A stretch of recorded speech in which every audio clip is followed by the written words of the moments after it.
We're live. We think we're ready? Yeah. I kind of like this part being part of it.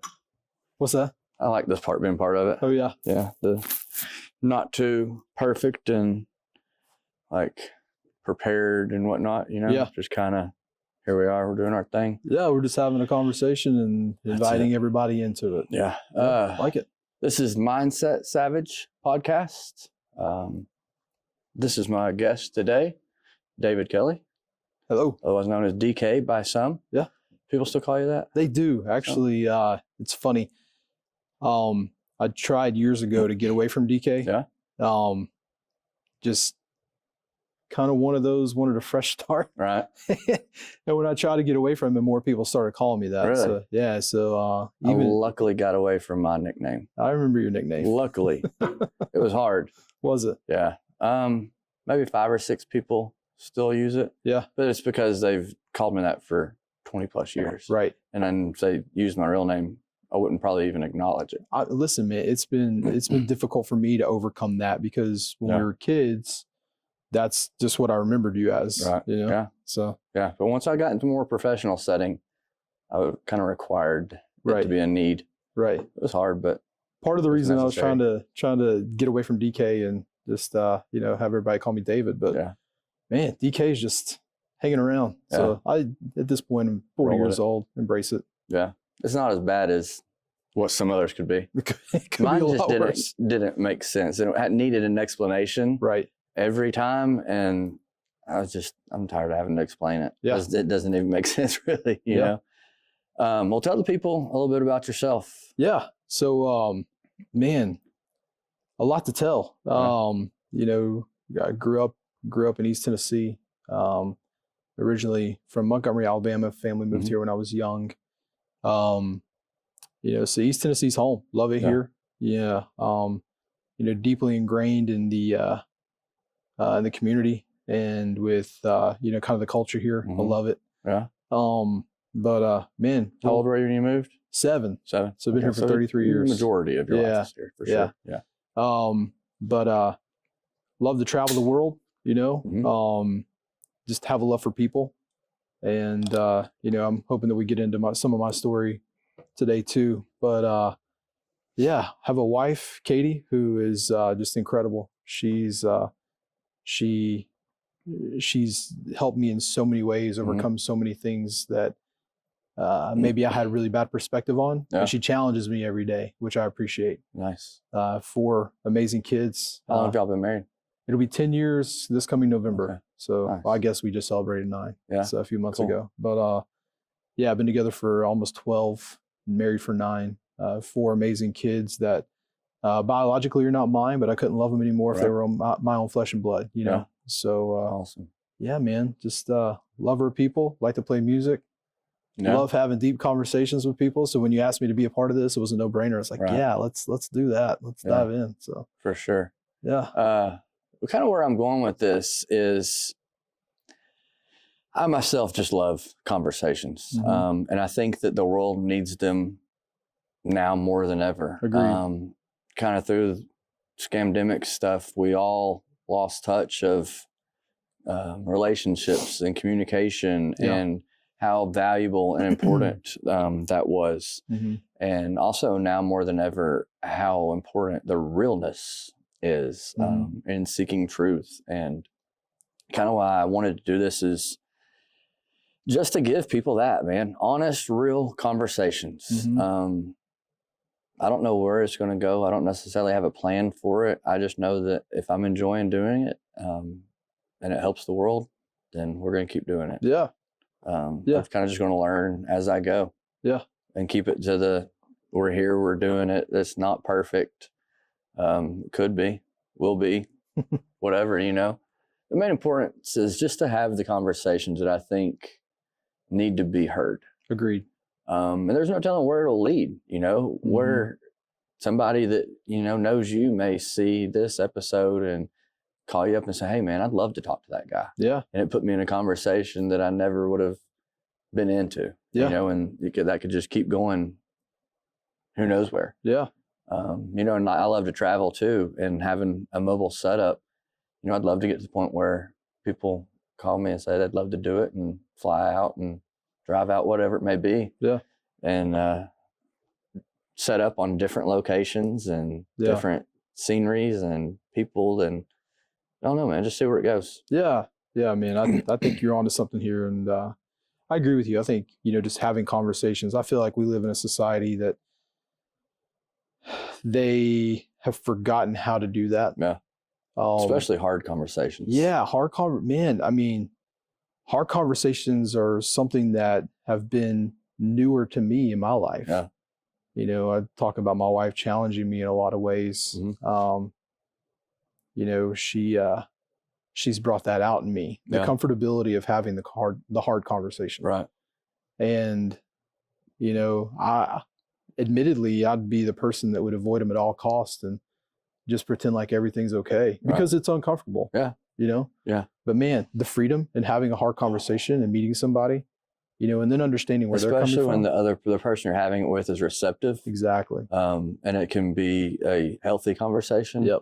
That's when the weight is lifted off and you have that sigh of relief afterwards. Absolutely. And then the depth of relationship that perpetuates as well. And I think it builds respect when you go against somebody, because everybody knows how hard that is. So them themselves say, that was hard for them to approach me that way. Yeah. And vice versa. Yeah. And I think that society has just made it so unpopular to do that, and they've pushed the opposite in acceptance and tolerance so much, which we'll get into later, especially in this episode. But I think that's where people have just been afraid to, and they're more focused on people's feelings in that moment opposed to the topic or the result of the actual conversation that needs to be had. Yeah, agreed. And which is, I'm hoping to do through this too, because not all the conversations I have will be with people that agree with everything that I say and believe. And even the topics, I intentionally want to have controversial topics. That's how we learn. That's how we grow. Yeah.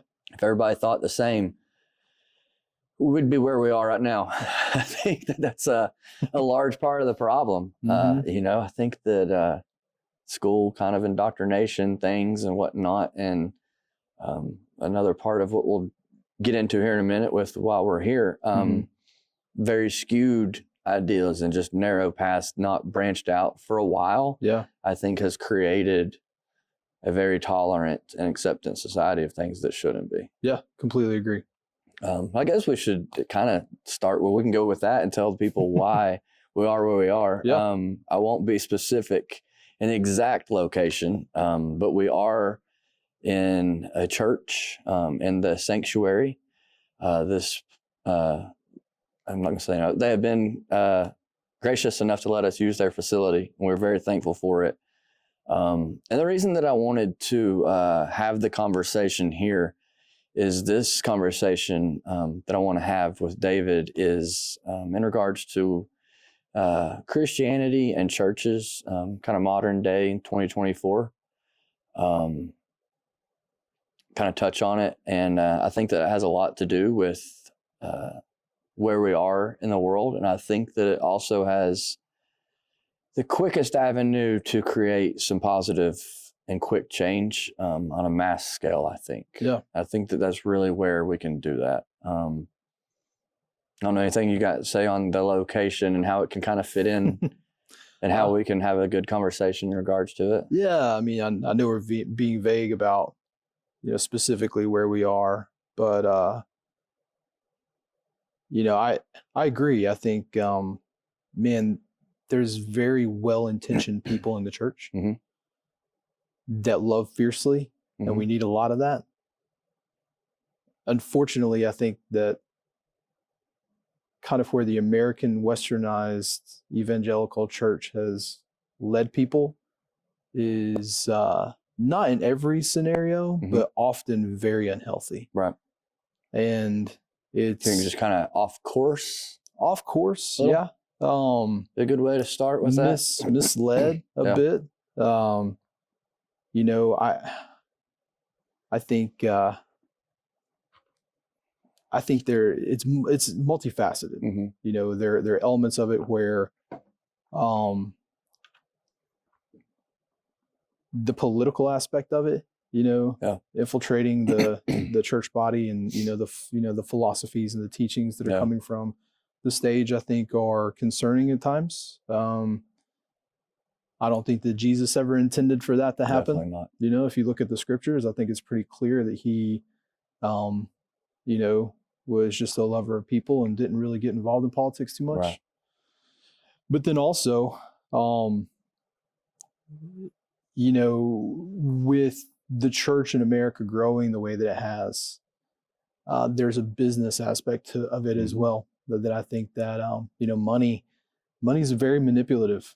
Yeah. And I feel like it's manipulated a lot of leaders within the church body. I watched something the other day. I think it said there was, don't quote me exactly on numbers, but I think it was something like 400,000 churches just in the United States alone. And if there's 400,000 churches in the United States of America, and we're living the way that we're living, something's not right. Something's not right. But then it carried back down in that same conversation in regards to when the amount of churches started really amplifying and inflating. And it was around the time of the tax code 501c3. Yeah. So are we doing business work or are we doing the Lord's work? Right. And I think that there's a lot of the facilities, I think that some of them, maybe that it's not even intentional. The unintended things that aren't being done there and whatnot, or are whatnot. But nonetheless, I think that it's still not serving the Lord the way that it's supposed to be. Agreed. I think in a lot of people, you could say, I don't necessarily want to say a false prophet, because I feel like a false prophet is intentionally misleading people. I think that we have a lot of misled prophets. Yeah. But that's just as dangerous. Yeah. If not even worse, because not everybody's going to, follow the false prophet. Right. A misled one could potentially have a huge following. Oh, absolutely. I've seen it. I've seen it a ton. Yeah. And I think that that's a lot of the problems. Yeah. And I don't know how to fix that yet, but I'm going to work on it. Yeah. But it's like you're saying, we have to do something. Where are we to just sit back and not do our work? Right. Yeah. And I think that people are opening their eyes to that. Our generation for sure. Our generation for sure. Yeah. Our generation, I think, is in a very unique situation. We grew up in a time before social media, but we were before the internet. Before the internet. And now you have to tell people that, because there's people that don't even know that there was a life before the internet. Yeah. I mean, I was talking to my daughter this morning, and she said, "When can I get a phone?" I'm like, "Not for a long time. You're 6. Right. Do you know how old Daddy was when he got a phone? And but we were the early adopters of all that. We were the first ones to dive in. And we have like this 1 foot into what pre-internet world was. And 1 foot in what the current state of affairs are. But I think that the shiny new toy of the internet and all that it has to offer, social media and all those things, is the shininess is wearing off a bit for our generation, and we're starting to remember the richness of life and how fulfilling it was to sit down and have a conversation or go play outside. Right. Do things that are fulfilling to us and not just mindless, and then you look around and you see, we're talking about churches. You see, there are oftentimes just doing the trendy thing, to try to get butts and seats. Right. And man, butts and seats are great, but what's the depends on the message that they're hearing. Exactly. I mean, what is the ulterior motive there? Yeah. And man, I've lived it. I've been on both sides of it. Yeah. I've been on staff at churches before, and I'm not going to dog anybody or say anything negative towards anybody specifically, but I've seen the intricacies of of the things that are not right, or at least I believe that are not right. More of a social environment, per se. Yeah, social and self-serving, too. And some again, of these that create an entire environment around their facility, I guess, per se. With apparel and all the trendy stuff and this, that, and the other that doesn't represent what I would think a church house should represent at all. And it's like, it's completely misleading. Yeah. But it's it's that shiny new object. Yeah. It's where everybody wants to go. It's what they want to be a part of. But it feels good to be a part of something. Right. Before we started, you and I were talking about, the struggles of doing life on your own, and we talked about briefly how, we are designed to be in community. Yeah. And so, that's something that, a church house facilitates, is community. And so it feels good. Yeah. And you leave oftentimes on a Sunday morning, man, that was a really good word. Like, I feel really good about that. And you're always going to be accepted there. Right. Yeah. Well, for the most part. Hope so. If you're involved in it, sure. Yes. Yeah. A new person per se, maybe not. But if you're already involved in the community, you do feel accepted. So it feels more comfortable. Yeah. Yeah. And, there are a lot of really wonderful things about, the way that it's set up, but there are some concerns. And when you take a step back and you look at, you look at some of the problems that are surrounding our society as a whole, and you think about there's 400,000 churches across the United States, and we're just, even with all of those facilities and all those bodies of believers, man, we are still just falling away from Jesus at a higher percentage than we ever have before. We're barely hanging on. I feel barely. Like we've been falling away. We're on strings right now. Yeah. And there are people, I don't know if you're familiar with the deconstruction movement that's, kind of been, to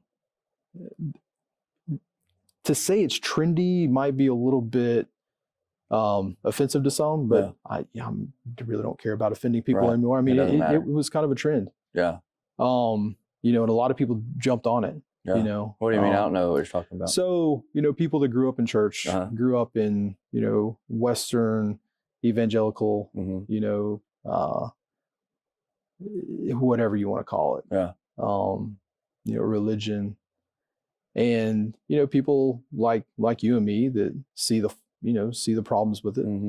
A lot of people that have deconstructed did it in a very healthy way. Yeah. A lot of people that have deconstructed took offense and just completely walked away and said, I'm done with this. Yeah. So turned their back on Jesus. But the deconstruction is basically just unlearning all the doctrine, that you've see, I left the church, but definitely not the Lord. Yeah. Actually, I just left the buildings and things. Sure. I didn't know that was, I've been seeing some things online with people, from our generation, really understanding what's been going on with how we've been lied to and, the indoctrination of things and manipulations, whatnot. Trying to just really question seeking people. I've seen a lot of people more or less where I am, like grew up in the church, but saw that it was a little bit too structured or a little bit maybe too cult-like, or it was either you believe this or you do this and this, that, and other. So a lot of people just were like, well, I understand a few parts of this, but the whole thing probably not going to align with, and plus, like you were saying, with our generation, that internet era coming up, we got exposed to a lot of new things rapidly. And it exposed our generation to a lot of judgments and things that I don't think a lot of people were ready for and or have another generation have seen. And disinformation as well. Really bad takes on really important topics. Right. Especially surrounding the church, I think, but no matter where you sit in regards to it. Exactly. The information is not in the right way for sure. Yeah. Yeah. And I experienced an element of it as well. To say that I deconstructed would not be too far off base. Yeah. Now to the level that I just completely turned my back on the church and on Jesus, that when I say I deconstructed, I'm not talking about that. My relationship with the Lord has never been more secure. In fact, just getting away from some of the religious ideologies that I grew up with has been freeing for me. But man, just kind of getting back to what the early church was like, small communities of people to just have complete freedom to be a mess in the moment and not have to worry about if they're going to be judged or if they're going to be loved, but having a group of people surround them, and embrace them and love them through it, no matter what. Well, it's supposed to be a hospital for a broken, not a museum for the perfect. Yeah, exactly. Well, a lot of them, I believe, have got that backwards. Yeah. Yeah.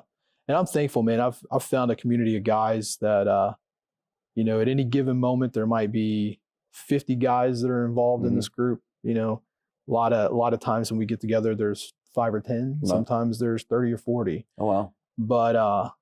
But the culture and the freedom and the permission to be completely vulnerable, and just be a mess if you're a mess, or, speak life into people if that's where you are, is incredible. Awesome. And that to me, man, seeing that gives me a lot. That's becoming a more popular thing, I think, in society now. It gives me a lot of hope because, prior to finding this group of guys, I was in a pretty dark place, man. Just felt like I was pretty hopeless. Didn't have a lot of friends because I'd walked away from a lot of the things that I'd been doing prior. I know that feeling. And man, just finding purpose in that. I'm one of the oldest guys there, so I kind of feel like a big brother in a lot of ways. But it's weird that we're the older side of things when now. When did that happen? I don't know.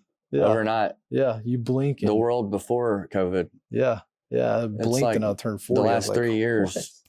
What? Just a complete shift in the world timeline, it felt like. What do you think, in aspects to, having a group, being involved in a group of men that embrace and that vulnerability, but as well as masculinity and things? Where do you see in culture of, I don't want to say religion, but maybe churches per se, because I don't think that it has anything to do with religion. I think it's more of the churches. That gets pushed to the side, and the men are, everybody basically just taught and told, whatever it may be, to be more tolerant and accepting versus to be the fierce man that, the men that get together and iron sharpens iron, and, that masculinity mentality to be a warrior.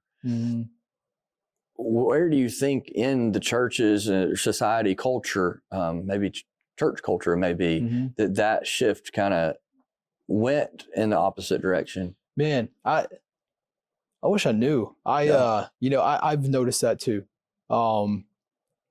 There has been a shift, and I think it's because of, wanting to not be offensive and, keeping butts in seats. I think that there are a lot of topics of conversation that, several bodies are afraid to get into. And this is one of them, because men traditionally have, we're the ones that are supposed to be strong and, hold it all together and be the leaders and, not show emotion and, not be dependent upon other people to help us out, when our wives are having a hard time, to be the rock. Right. When it changed for me, so my wife and I have been pretty open about this. We've dealt with some fertility issues, and we're still believing for a biological baby. But it's been an 8-year journey for us at this point, and we're not going to give up on that. But in the beginning, when we realized that, things were getting tough for us, and when we were diagnosed as unexplained infertility, which is a really tough pill to swallow. My wife is a mess. She And rightfully so. I Mhm. mean, she wanted a baby. I did too. Right. Still do. We both do. Um, but she was a mess. And all of this Western ideology told me to, to be strong, Yeah. to not show emotion because I needed to be strong for her in her moment of weakness. Right. And that was tearing our relationship apart because she felt alone Yeah. and all that. Even Right. though I was sad, I wasn't showing it, Mhm. And she looked at me one day, I asked her, I said, "What do you need?" And she said, "I need you to know that you have permission to be a mess. Wow. If you're really struggling with So this." she knew that it was hard on you and you just weren't showing it. Yeah. As opposed to looking at it as maybe negatively Right. where, well, this doesn't even bother him. He Oh, doesn't yeah. even care. She She genuinely still knew. She knew. Nice. Yeah. She just, and That takes a lot. it does. Not many people can recognize that. No, she's a smart cookie. Yeah. And she's very, very in tune with how other people are feeling, man. Right. It's pretty incredible. Yeah. I mean, she's a remarkable woman. I'm Awesome. very blessed, man. But she knew, and she knew how to express that in such a way that where it not only was it giving me the freedom to operate, in my mess, Right. and feel like I had permission to be emotionally a wreck. It was an opportunity for her to connect with me in that level too. Yeah. And to make her feel like she wasn't alone. I bet that was freeing, huh? It was freeing. It was very freeing. Yeah. And so, we have that kind of relationship at home. And I'm very thankful for that. I think that, that's just one small example of many examples where, I don't know that a lot of leaders would freely give that advice because they're too afraid to offend. Yeah. And I think that that's at some point. But at that point, are they equipped to be a leader if they're not even capable of giving the right advice? Oh man, that's a whole different thing we can get into. That's fine, because that's where it's at. Yeah, it is. It is. And these leaders, if they're not capable of leading properly, they're misleading, right? Instead of leading. Yeah, absolutely, absolutely. And I think that the fear of offending people has just completely ruined, not completely ruined. I don't know that ruined is the right word, but it's definitely altered the message, the messaging from coming. Well, I think it's coupled with a lot of things. Anxiety, stress, depression, which all those things are brought on through society and culture. Yeah. Intentionally. So, I mean, it's already hard to deal with everyday life things. And then when you get coupled with your emotions and things, it's a lot to handle. It is. It is. And your anxieties and your stress and your depression is going to tell you to run the opposite direction. Right. And then, so you are. But then when you go to the church house where you're supposed to find the right leadership and the answers and things, and they're telling you the same things, it's not going to take very long before you just throw in the towel and give up on it. Yeah. Yeah. Or maybe not even giving misleading information, but maybe just not giving any information at all, or any sort of feedback. Yeah. I think people are afraid to say, I don't know. Let me find out the answer and get back to you. Man, I tell you. People are just too afraid to look like they don't know the answer. So they'll just give whatever they're firing from the hip with. Yeah, absolutely. That's dangerous. And it is dangerous. And I feel like there's been this false sense of having it all together that you need to have as a leader. Yeah. That has caused a lot of people in leadership positions to speak from the hip and not really know what they're talking about, and giving really bad advice. Yeah. And then putting themselves in positions where they don't allow themselves to be questioned, right, and checked and balanced and things, and their congregation or whatnot, doesn't necessarily feel comfortable with them anymore to say, hey, do you need help? Do you need to deal with some things or, something? Yeah.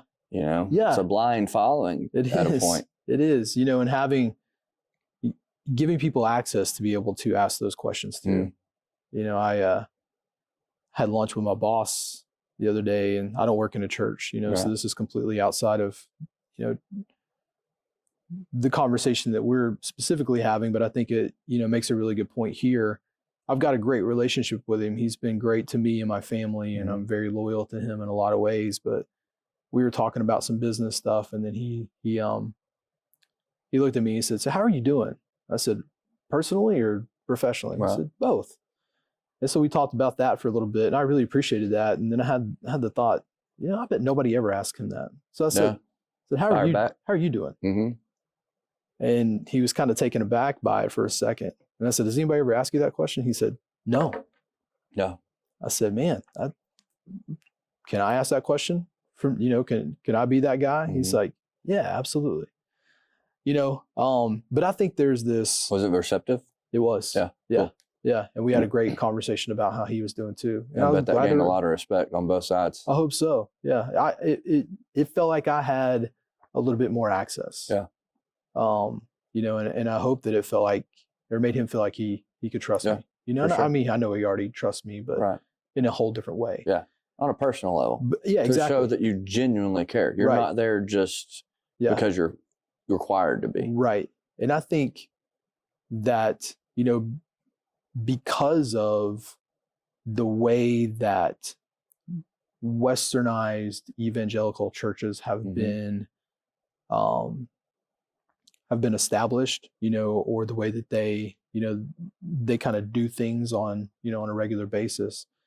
These people that are in leadership positions are put up on a platform, and it feels inaccessible to a lot to Yeah. It doesn't feel like you have permission to check in. Right. And it's important because leaders got to be checked celebrity too, status sometimes. Celebrity Christianity is a real thing. Yeah. But yeah, man, and that's all the way on like local, small levels. Right.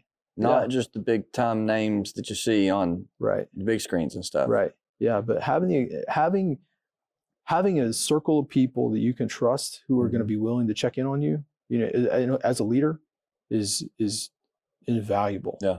Man, I'm so glad I've got a few people, on my team, that I've given that access to. Yeah. And, not everybody needs to have it. Right.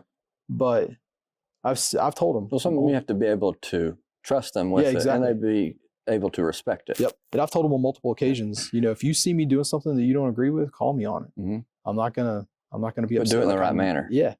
Yeah, in a tactful, respectful way, but call me on it. And they do, man. Yeah. I'm a huge matcher of energy. Yeah. How you approach me is exactly how I'm firing back. Same. Same. And it's just something that it's the way I'm wired. I can't control it. I think most people just inherently are like that. Somebody's coming at you, just, shooting darts. Mm-hmm. I mean, you're gonna put up your defenses. You're gonna fire right back. Right. You're not gonna be able to have a conversation. Which takes us back to an earlier point. I think hard conversations are things that have kind of been lost on us. Especially here. Yeah. When you start talking about, and shame too, man. I think that people know when they mess up. They're carrying a lot of weight. And to not feel like you have the ability to have hard conversations because you are going to feel judged or, in a lot of ways, maybe even exiled, from your circle of people. There's a lot of fear that's going to surround that too. And diversity. I mean, we're in a time that everything is supposed to be about diversity, but no one's being diverse at all. Aside from your small little percentages of groups here and there that are extreme diverse. Yeah. But your everyday, you and I are different, and everyone else is different too. We are alike in ways and we're different in ways, and that's perfectly okay. Yep. That is gone. Yeah. The days of working together with each other's differences to accomplish goals is out the water. Yeah. It's who can do everything and all of it the best. And everybody's just trying to do it all. Yeah. Yeah. And we're not all made to do it all. No. We're all made to play very specific roles. Yeah. Yeah. And we're not all made to, to be leaders. We're not all made to, to be advice givers. I mean, and I think that our identity too within the church has been lost a lot. I think we got the wrong people giving advice too. Agreed. Let me step back on this tolerance and acceptance thing. What really made me understand it and realize it was in the beginnings of the scamdemic happening, when churches were being shut down and people were okay with it. Yeah. I was like, what? And then to see the people just so quick to put some mask on their face with no proof of it to, regardless of how people feel about it, no proof of it at the time being beneficial and or needed. Yeah. And just to see the amount of people, as things were coming out that it maybe was true or not true, whatever, to see that many people just be tolerant and acceptant of things like this. Yeah. No one's going to come between me and the way that I worship. Right. And nobody's going to come between me and my beliefs and the way that I care for myself or my community. And to see so many people that were supposed to be of good faith and strong in the church and things just cower down. Yeah. I was like, this isn't the community that I was told that this environment is supposed to be. Right. And I don't go to church regularly. I don't think I've attended an actual church service in 20 years. Just not for me. I do my own thing. You know that I've done other things too in regards to outside of a church with it before, but that's just not my thing. Sure. But I'm trying to figure out how to culturally fix that in a way with this too. But like, just to see that for me, I'm like, so many people, there are hundreds of thousands of people proclaiming to be Christ followers, to have, undenying faith. And free. Yeah, and free. And, putting their faith and religion above all else to say, oh, okay, I don't need to do that. Yeah. When it was more important than ever. Yeah. Doesn't make sense to me. No. And to see the pedophilia, the transgender stuff, regardless of how you feel about it, the way that it's being manipulated and used. Yeah. And to see so many Christians sitting by quietly, not saying anything, accepting and having tolerance. Yeah. That's where I'm looking at it now with a magnifying glass. And where's the problems? Right. What's really going on? Because you've got all these people that as soon as somebody on the TV tells them that they're not going to go worship anymore, to say, okay. Yeah. That doesn't make any sense to me. Yeah. Well, it's an identity crisis. At all, right. Yeah. But where's the Lord and their faith then and all that? Yeah. Yeah. It's hard to see. It's been a struggle for me the past few years, because I don't necessarily hate the church. I definitely don't. Well, I don't know if I hate religion or not. I don't like religion currently. But I don't know if that's because the way it's been manipulated or if it itself was created for the manipulation. Right. And it's just something that I've been questioning and looking for answers in regards to. But just to see so many people, and for me, not being a member of a church and a church goer, I get judged a lot. Sure. In my regards to faith and things, and I don't have to tell people what my beliefs are and where my faith stands. I try to be a good example, at least, and, show it through that. But, it's mind blowing to me that when I'm speaking out in this time to try to help others, all the people that are, prominent in communities and things and involved in churches are the ones that are judging me and putting me down while they're sitting at home, not practicing their faith anymore. Yeah, man, I couldn't wrap my head around. Yeah, I saw it. I remember seeing you get a lot of hate from you just standing on your principles and what your beliefs were. Yeah, and quite frankly, there were some things that happened during the height of like the lockdowns and all that, that had me questioning, like, what is the right thing to do? Yeah. And then I remember seeing a lot of your stuff and thinking, man, like, yeah, this guy, he gets it. You know, he understands that, we are free, we're a lot of us are just kind of blindly following, something that's not confirmed, Right. or been proven. But we're blindly following a government that we all know doesn't really have our best interest at heart. Not at all. We knew that before this game didn't happen. Yeah, we did. We just didn't realize how bad it was. I think, I'm one of those that kind of knew, but seeing guys like you, just stand firm on your principles and everything really helped me to understand just how bad it was. Right. And that really opened my eyes a lot too. Yeah. And looking back at it now, I realized that a lot of those people were just speaking out of emotion. They were. And not understanding how I was thinking. Right. And I said a lot of things in questions, and I worded them as questions, but not because I was curious. Yeah. It was my interpretation of I was at least getting them to ask themselves that question once as they read it. Yeah. And at least provoke some thoughts and the gears to turn. At the time, I didn't realize, how emotionally involved people were in things because I'm just thinking clearly. Right. I see it. It was black and white to me. I knew everything. I didn't know how to approach the conversations properly, and definitely typing on screens is a hard way to get a message across anyways. I wasn't comfortable with the video format at the time. Right. But I understand now, a lot of it was just an emotional reaction. Yeah. But at the same point, if you're at a point where you can get that so emotional, where are you at in your life that you need to work on some things to be able to think logically when it's very important and to not think with emotion? Yeah. And, I think you're spot on. People were absolutely responding out of emotion, specifically fear. Yeah. And or confusion. Yeah. But just chaos, regardless, none of those emotions were positive. Right. None of those emotions were beneficial to society. And I believe, to your point, why was the church shutting down? And it should have been the strongest in the community. Yeah, man. Should have been the one saying, this is where we are. This is what's happening. It should have been the leaders.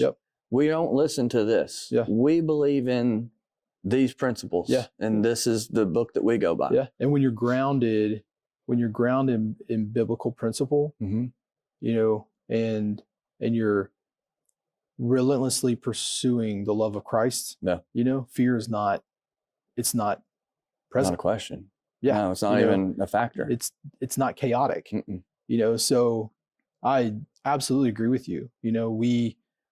We missed the mark in a lot of ways as the body. And I think it was even, again, going back to being afraid to, again, fear, being afraid to offend. I've got a friend who, he's younger than I am. He's actually a member here. And that was one of my connections here.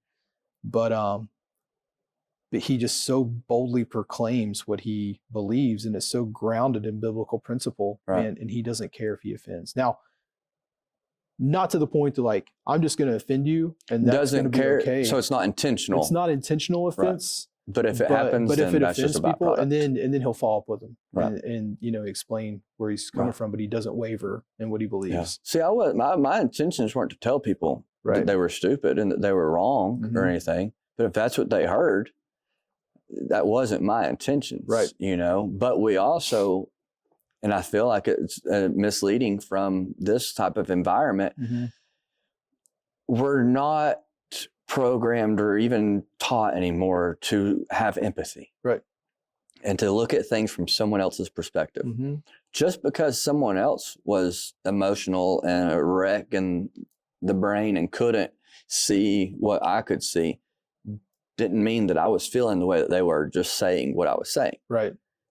I didn't feel the way that they felt. I was in complete, total, okay, I'm fine.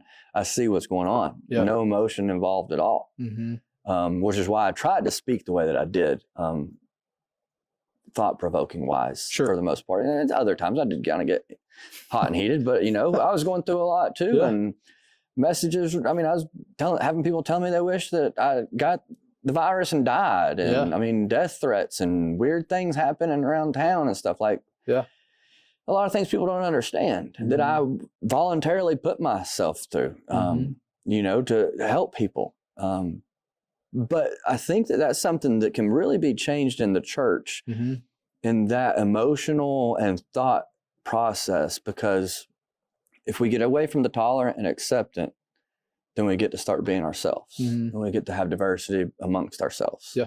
And then we get to question things, and we get to look at things through other eyes and have empathy. And, you know, it took me a while to be empathetic to all the people that told me they wish I died. Sure. I understand now that it was a fear, emotion reaction. Yeah. But at the time when I'm reading it and I'm having emotions and things myself, I'm able to manage them a little bit different, or they are different. It didn't make it any easier. Right. You know, but I think that that's something that everybody lacks. Yeah. Agreed. Or, you know, you have permission to be empathetic as long as it aligns with what needs to be done. Yeah. Right. Yeah. There is that whole victim mentality. You can be empathetic in this way, or you can be canceled. Yeah. Kind of thing. Yeah. Right, and again, man, it all stems from fear. You know, and I think that these are the places that you're not supposed to have any fear. Oh, I agree, man. I agree. But that's an identity crisis. Yeah. You know, and so the role of the leader is to, you know, to instill culture, you know, and to carry that culture, and to speak identity over the people, you know, like the role of a father is to speak identity over his kids. The role of a pastor is to speak identity into the members of his church, you know, and to cultivate that, you know, to do everything that they need to do in order to make sure that his people are healthy, not self-serving. In fact, you know, I think outside of preaching on a Sunday morning, you know, everything that they do needs to be done in private, you know, and in relationship with people. Yeah. You know, and not in the way that we've been doing it. But again, you know, this fear of being canceled, you know, by culture, because you want to be relevant, right? You want to make sure people are coming in through your doors. But you know, but if you say something that's controversial and you get canceled, then half of your congregation might leave. But we're at a point in time where we're on a pendulum swing. Yeah.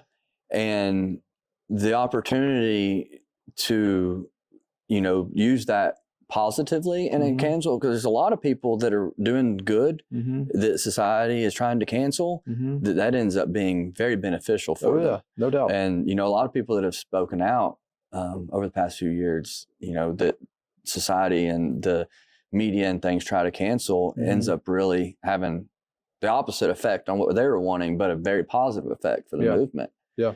And I think that maybe if other people understood that, especially in the churches and things, let the media cancel the church. Yeah.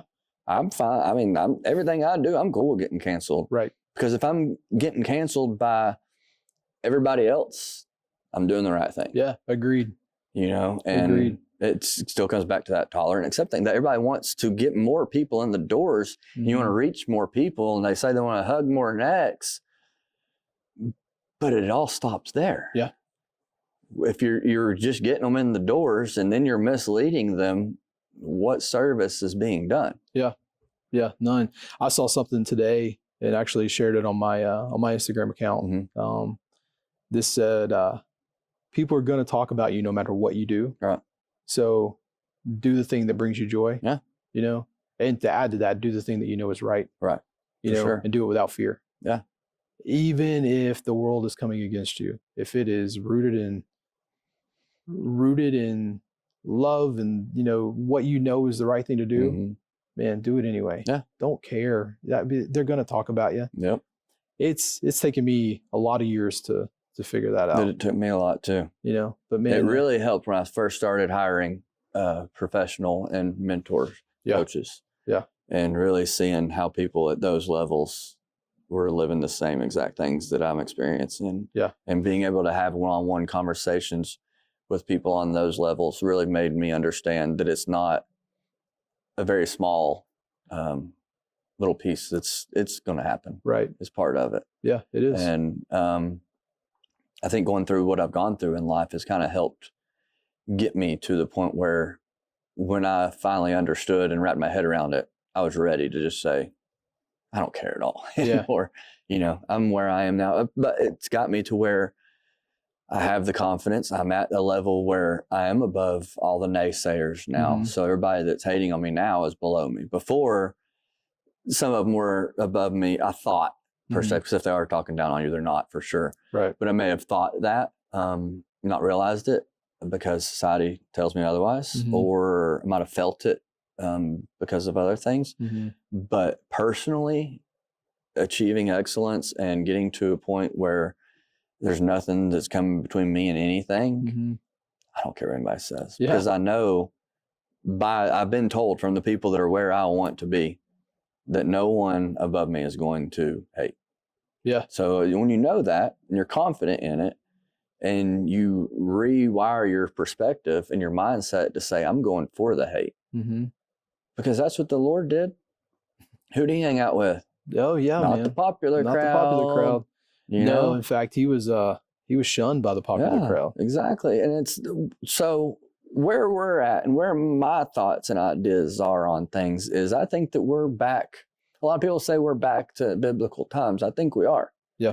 But in a scary way for them, and a very reversed situation, I think, of they look like the ones that are shunning the real believers. Yeah.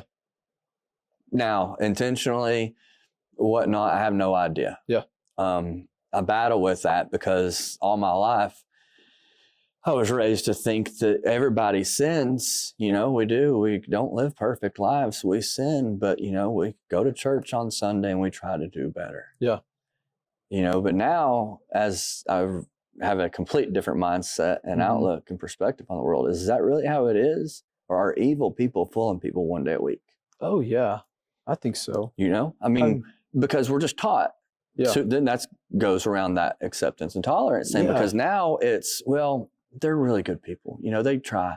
It's just they sin a little. Yeah. Is that it? Or are we blinded and saying, you know, no, they're not giving even 50%? Right. Man, I think that we as a congregation are also conditioned to not question. Right. You know, and perfect example, there's a very prominent leader at a major establishment Mhm. in the U.S. And I don't want to get into specifics here as far as who it is and all that. If it's one person that I'm thinking of, I don't care to name drop. Yeah, I don't know if it is or not. Are they very controversial?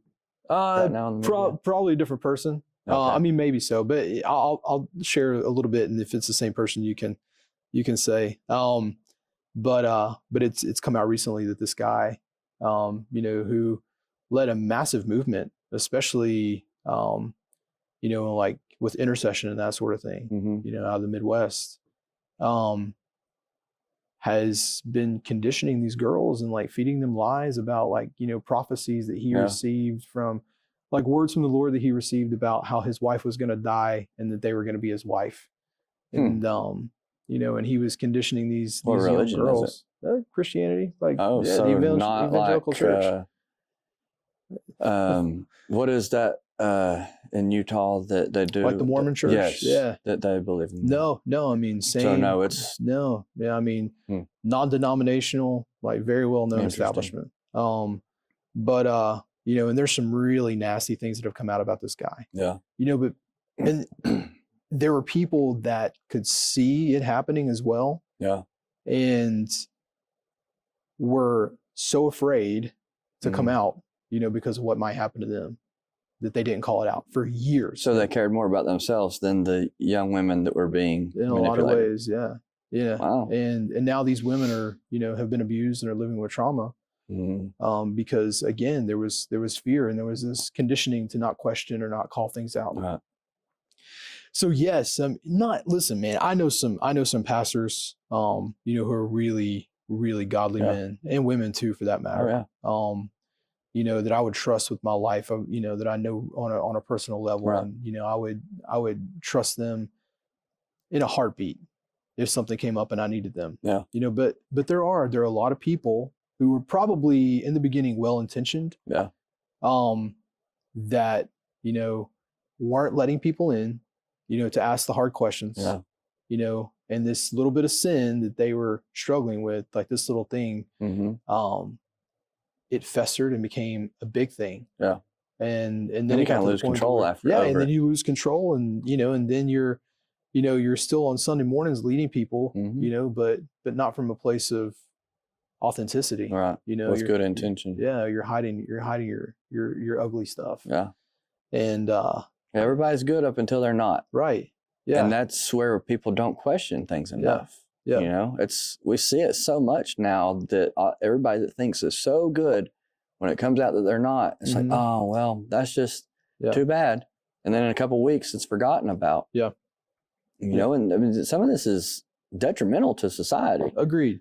And people need to be able to question things and put people in check, and do it with good intent. So, hey, I'm trying to help you. I'm not trying to put you down. I'm not trying to hurt you or harm you in any way. And then when people come to you, not be so offended by it. Yeah. Be receptive. But it's going to take some of that, I think, for people to get used to it again. Absolutely.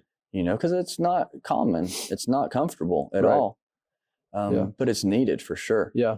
Yeah. And that's one thing I love about, so I was telling you about this community of guys that I'm a part of, and my wife and I facilitate a worship community as well. We're both worship leaders, and, but with both of those, I, just like you, I'm not, I'm not a part of a church body per se, but, but I am a part of a couple of communities that love Jesus and, relentlessly pursue relationship with him. I mean, that's just what we're all about. Yeah. But in that, we relentlessly pursue relationship with one another, and there's complete permission to like call us out on stuff, with one another, even as a facilitator for the one thing, I tell people all the time, like, hey, like if I do something, man, call me on it. I've learned to love it. I have too, because I'm in such a pursuit of excellence. Right. And how can when you do that, I can figure out what's going on, how to perfect it, and how move forward. How can you grow without somebody pointing things out? You can't. You can't. Yeah. Yeah. I mean, there's a lot of where's that barrier getting set? Exactly. There's a lot if you've already achieved it, then there's nowhere else to go. There's a lot of hard things that we learn on our own, and there's a lot of hard lessons that I've learned, with, doing projects, and pushing myself, going to the gym. I've just, told my wife a couple of years ago, I said, I want to be in the best shape of my life by the time I'm 40. And I feel like I achieved that. Still not where I want to be, but man, like just, as long as you're not where you were. Exactly. But embracing the suck, and being willing to do the hard things has really helped me to grow. But what helps me to grow even more is when people are not afraid to have hard conversations with me, and me. It's a superpower now. It is, man. I think that it's really separating people. Yeah. And I say that in like two complete different social classes of people that are going to navigate on through these troubled times and function together throughout it. And then you're going to have some that are just blind dead weight. Yep. As much as I hate to say. Yep. But I think there's a lot of really hard conversations they need to have. Yeah. That need to be had in the church. Yeah. Too. How do you think that those get started? Man. I think that pastors, like you say, some that are more aligned with what probably culturally and society needs, that are unwavering, their non-negotiables are pretty set. I think those people that maybe are respected by some others having conversations, or maybe just acknowledging that maybe some people aren't, maybe using a platform to say some people aren't where they need to be. Yeah. Or is it the church community? I think it's addressing it. I think it's a little bit of all of that. Yeah. I think, or maybe outside of the church community, like myself, challenging them to say, hey, I'm not a member of what you practice and what you've got going on, but I am a believer of Christ and a follower, and I don't agree with what you do, and I don't align with what you do. Yeah. And I think that if you want to get more people like myself in that community, you make it more of what it's supposed to be. Yeah. I think conversations like that need to be had. I think there's probably some brokenness that needs to happen. Yeah. Just organically. For some people, I think some people need to let their inner circle know that they have permission to call them out. Right. Maybe the little individual communities inside of a church kind of appoint Yeah. some I people don't know maybe, that or there's at least start having the conversations Right. amongst themselves. Yeah. I don't know that there's a one size fits all for it. Right. There's so my wife went to ministry school in Texas, and you know, through her, this was before we got married, but we were dating at the time, and through her, I met some really wonderful people that were in leadership at the church that she was at. Mm-hmm. And kind of the way that they have it is, you know, you have your pastor and his wife, who's also looked at as in a pastoral role. Yeah. And you know, but they had their leadership team, and they had complete freedom to have those hard conversations with one another. And have they done everything perfectly? No. Right. You know, but man, are they healthy, you know, in the way that they navigate hard stuff? Yeah. For the most part, I can think of a couple of things that happen, you know, that were really difficult for some people within if that you circle. don't have slip ups and failures, you're not going to grow. But man, I've seen through some of the difficult things that happen with them, I've seen restoration, and I've seen people be able to overcome offense. Yeah. And that's how you build validation. Exactly. You know? Yeah. But, okay, so maybe a new standard needs to be set, or whatever standard is in existence needs to be upheld a little bit. Where does that start? Is it in, you know, the schoolings? Is it in kind of the way that people are brought to become led to be a leader, or is it after those and in the community? Does it start leading way? Where do you see, or how can we try to figure out where that gap is and how to bridge it? I think it's at home. Yeah. Yeah. I think it's just culture and society. I do, you know, and I mentioned this to you earlier. I think the single largest epidemic that we are up against right now in our society is fatherlessness in the home. And what's the role of the father? Is to speak identity, you know, and it's to create and but I'm going to be healthy boundaries. I'm going to be the opposite in that regards, though, to you, because I don't even know my biological father, and I've exceeded what would have been expected of me. Agreed. Coming from that, and I think you're the exception. You know, I think the general rule is probably. But I agree with you. Yeah. But I also know that that's not the defining. But how do we work in regards to that from every side to let these young children know that even without the father, you can achieve things and become successful. Yeah. But also get to the father's aspects and say, we've got to keep you in the home. Right. Or, you know, even the wife, you got to keep the man, wherever the problems align. Yeah. As a whole, I think, because we can't say that every father is going to be there, but we got to let them kids know that regardless, they're going to be okay. Yeah. Have every opportunity. And so, yes, I completely agree with you. And so it's not, you know, for someone in your situation, you know, or for a child who may not have a biological father in the home, you know, it's community, man. Yeah. You know, it's having guys like yourself, like me, who are willing to step in, you know, on behalf of that child and, you know, help instill, you know, the things that are missing, you know, from a masculine standpoint. You know, because like the role of the mother is so much different, or the role of a man in a child's life is so much different than the role of a woman. Right. You know, and you got to have both. You know, you're not going to be able to, for the most part. Again, there are exceptions, you know, but as a general rule, I'm going to say it wasn't easy for me to get to where I was, given my circumstances. You went on a whole journey to get to but where it's you possible. Are. It is possible. You know, and that's what I want people to know. It is possible, but it's a lot easier if you have men who are advocating on your behalf as a child, you know. And not only is it easier, that's the correct way. Exactly. That's the intended way for life to be. Yeah. Yeah. In the family structure. Yeah. And if you want to follow that, you know, that path and that structure, then that's the way that it is intended to be. Absolutely. And when you have men that are willing to step in on your behalf and, you know, instill, you know, speak identity into who you are, you know, and call out your identity of who you're gonna be. Right. You know, and to challenge you, you know, when you're young to do things that are hard. Yeah. You know, I've got a son who right now, it's my youngest one, who anything that's hard, he's like, I need help. And I'm like, I've seen you do it before. Right. I want you to try. Yeah. You know, but to be able to just push them a little bit, Mhm. you know, to help them to overcome the hopelessness maybe that they feel, Right. you know, and for whatever reason, you know, and to help them understand what boundaries are Right. and what respect And that's is. where, as a parent, that's your opportunity Mm-hmm. and your job. Yep.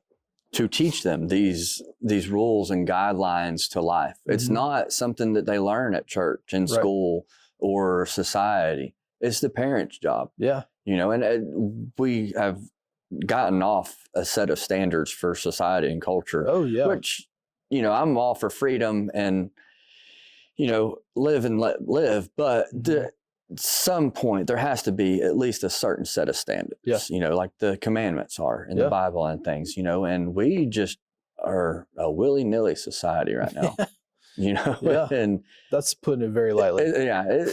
but, you know, it's back to the church and the Christian aspect. I'm all for that. Mhm. We are meant to live. And we Mhm. are meant to explore, and we're meant to question things. We're meant to figure out our purpose and to fulfill it. Mhm. And we're just meant to be wild creatures. Yeah. You know? Yeah. But you look at where we're at in society now in regards to the religion and Christian churches and things, and it's a bunch of tamed, watered down individuals. Oh yeah, man. Not fighting for the Lord. Yeah. And in fear, but they've got themselves convinced Mhm. they're the best Christians. They post their Bible verses, they do all of the things, they go through the proper steps that they were told they're supposed to do. So Mhm. I understand they don't understand. Mhm. But, you know, how do we get to these people and say, you know, I understand you got the right ideas. Mhm. You've just been misled. Yeah. And maybe, not saying everybody needs to leave a church by any means, Yeah. but maybe some healing needs to be done in some churches. Oh, a lot of healing needs to be done. You know, and outside the churches. But I think that it would start there. Yeah. To start the trickle effect outside. Yeah. You know, Yeah. and really, I think that that's the quickest way to really get traction and having a large effect. Yeah. You know, because a lot of these people are filled with ego and pride. Oh yeah, man.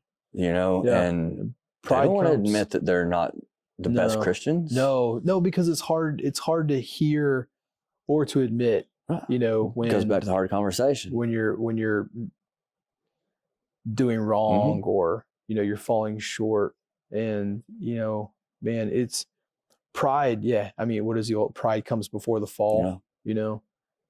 Man, that was me. I was prideful. Yeah. You know, I've been humbled in more ways than you can imagine, Yeah. you know, dating back to when I was 20, you know, and been giving opportunity after opportunity, you know, to overcome. And I'm so thankful that I have been, you know, I'm very fortunate to have been given the opportunities that I have, even after some of the really humbling things that I've experienced.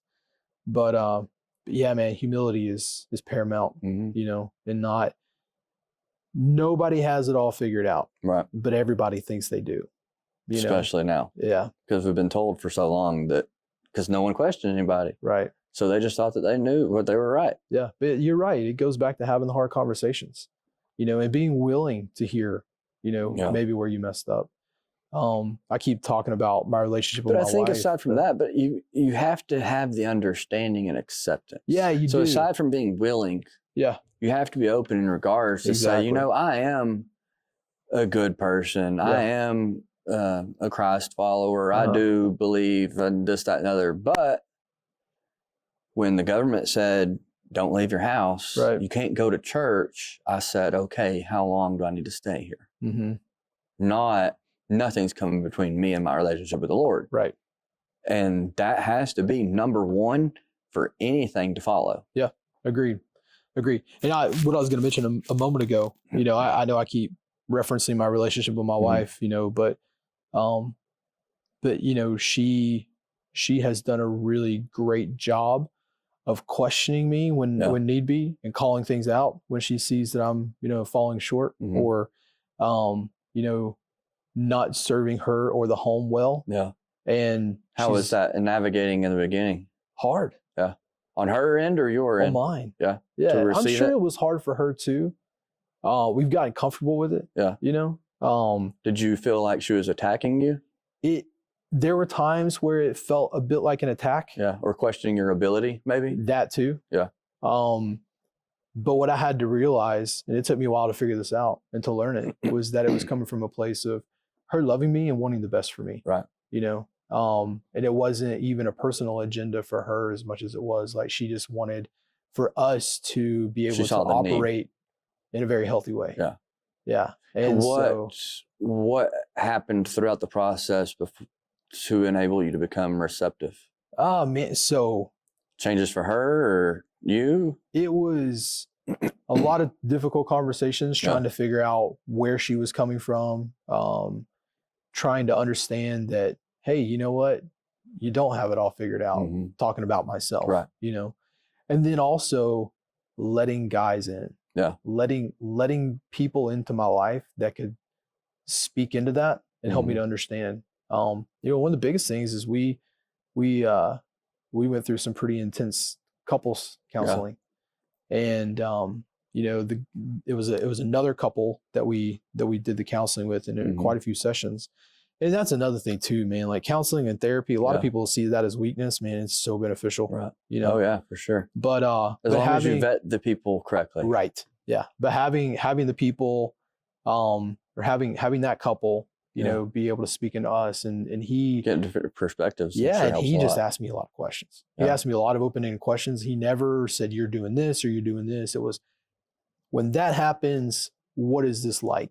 How does it make you feel? You know, how do you think it made her feel when you did that? And it was a lot of open-ended questions that kind of led me to figure out, well, learning how to communicate. Right, exactly. I think that's something that we lack, because that's something that I've been learning a lot over the past few years, and preparing myself for this journey is that communication part, you know. And I would tell people things and they would just take that completely wrong. Yeah. You know, and I'm like, is it my tone? Is it the words that I'm using? I know I cuss a lot sometimes, but that's... Sorry, I just got a cramp. I'm so sorry. No worries. I'm going to fight through it.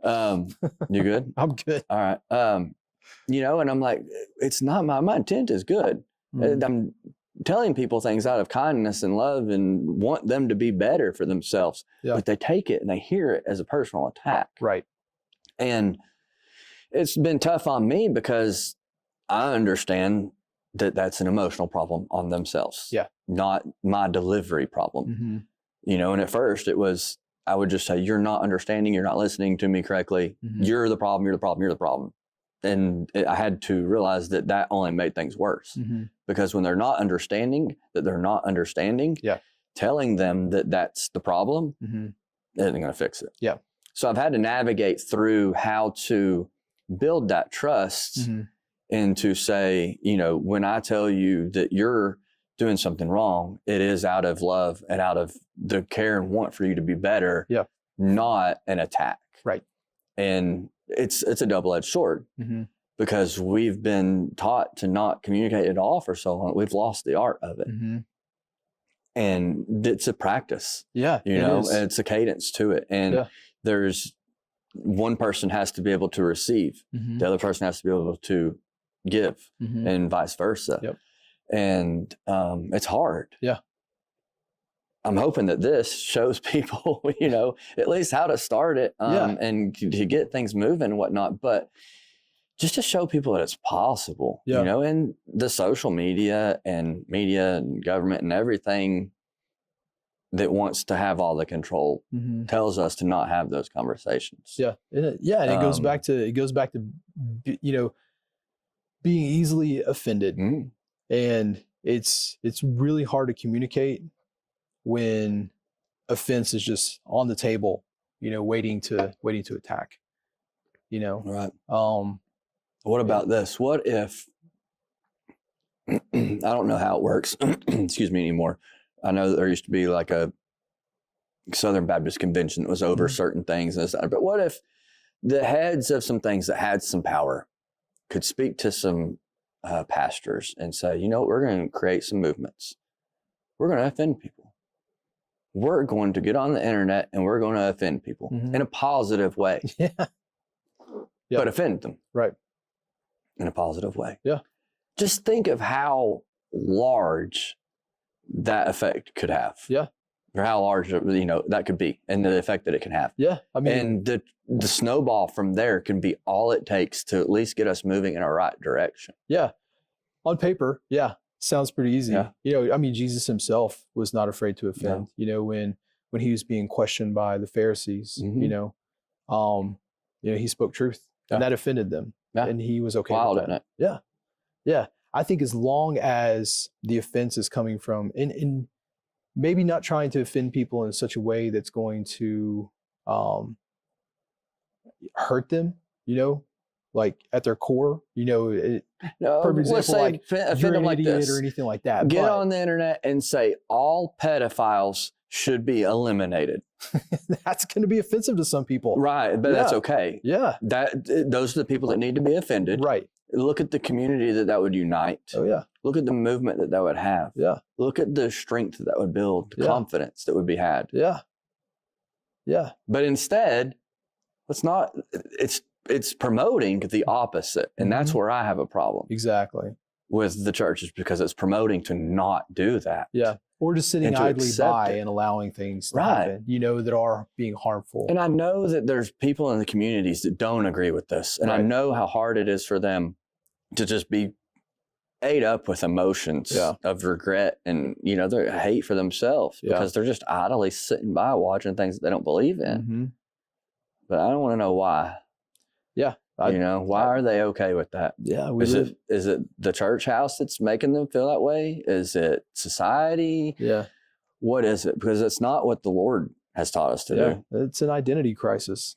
I mean, when I see people on the internet, something tragic's happening, or, in the height of the scamdemic, everybody's like, just pray. The Lord has got this. Just pray. We don't have to worry about doing a thing.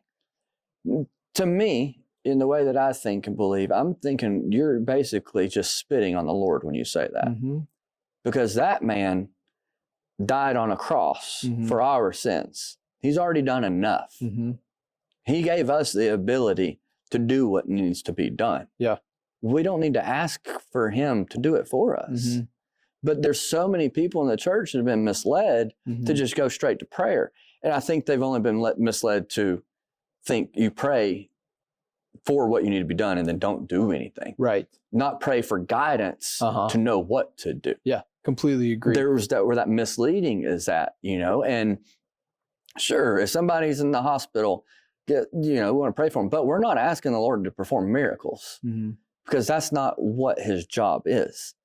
And that's not what our job is. Our job is to learn and to understand why we're put in the positions that we're put in. Yeah. And what we learn from them and how we grow through them. Yeah. And the purpose that it's served. We're supposed to always have trust. Yeah. People don't trust at all anymore. They don't. And actually, you speaking on the miracles, I think that we've gone so far away that we just come to not expect miracles anymore. Right. I don't think people can even see them because it's the tiniest miracles that are going to happen. A lot of them, yeah. But I mean, but man, I've seen, in countries that are, not so consumed with social media and social, just all the things that American consumerism puts in our face, these countries that all they have is Jesus. Yeah. Man, I've seen firsthand miracles. Maybe the devil hasn't infiltrated their communities. Probably not, because they don't have cell phones and TV. Has and that all happened? Stuff. Has the devil infected the churches? Oh, absolutely. Because he was an angel at one point. Yeah, absolutely. He knows how it's done. Yeah, I think he's hiding in plain sight, right in front of us, right in places like this. But that's where, because even with this has been hard on me because I'm thinking, I want to have this conversation and I really would like to do it in a church, but I know it's a controversial conversation. Oh, no doubt. I know that the churches don't want to hear this, but I'm led to. I'm speaking from my faith. I'm speaking from what I've been taught. I'm speaking of what my belief is in the Lord. So if those people are going to speak badly in regards to what I'm saying, in regards to this, doesn't sound like very good cross followers to me. Yeah. Yeah, I totally get that. And that's okay. Yeah. Yeah. They need to get themselves checked at the door. Yeah.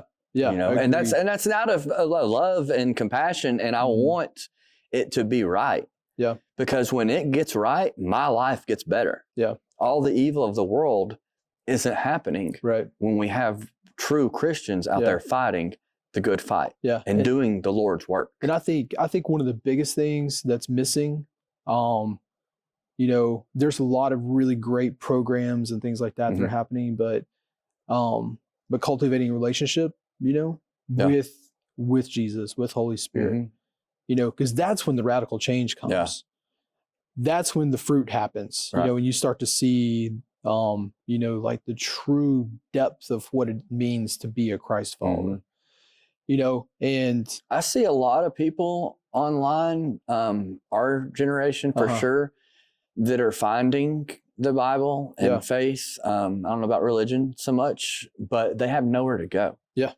And it's lost because our generation knows, especially people that I obviously follow and keep up with and whatnot, is trust of government, non-existent. Right. We've been lied to our entire lives for sure. Yeah.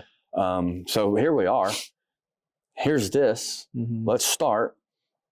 But they still have at least, 30 something years of life, plus 40 something, whatever, of knowledge and programming and information and whatnot. But they're also trying to start new, down a journey and a path. And for some, it may be revisiting or coming back to or something. But others, it is a complete new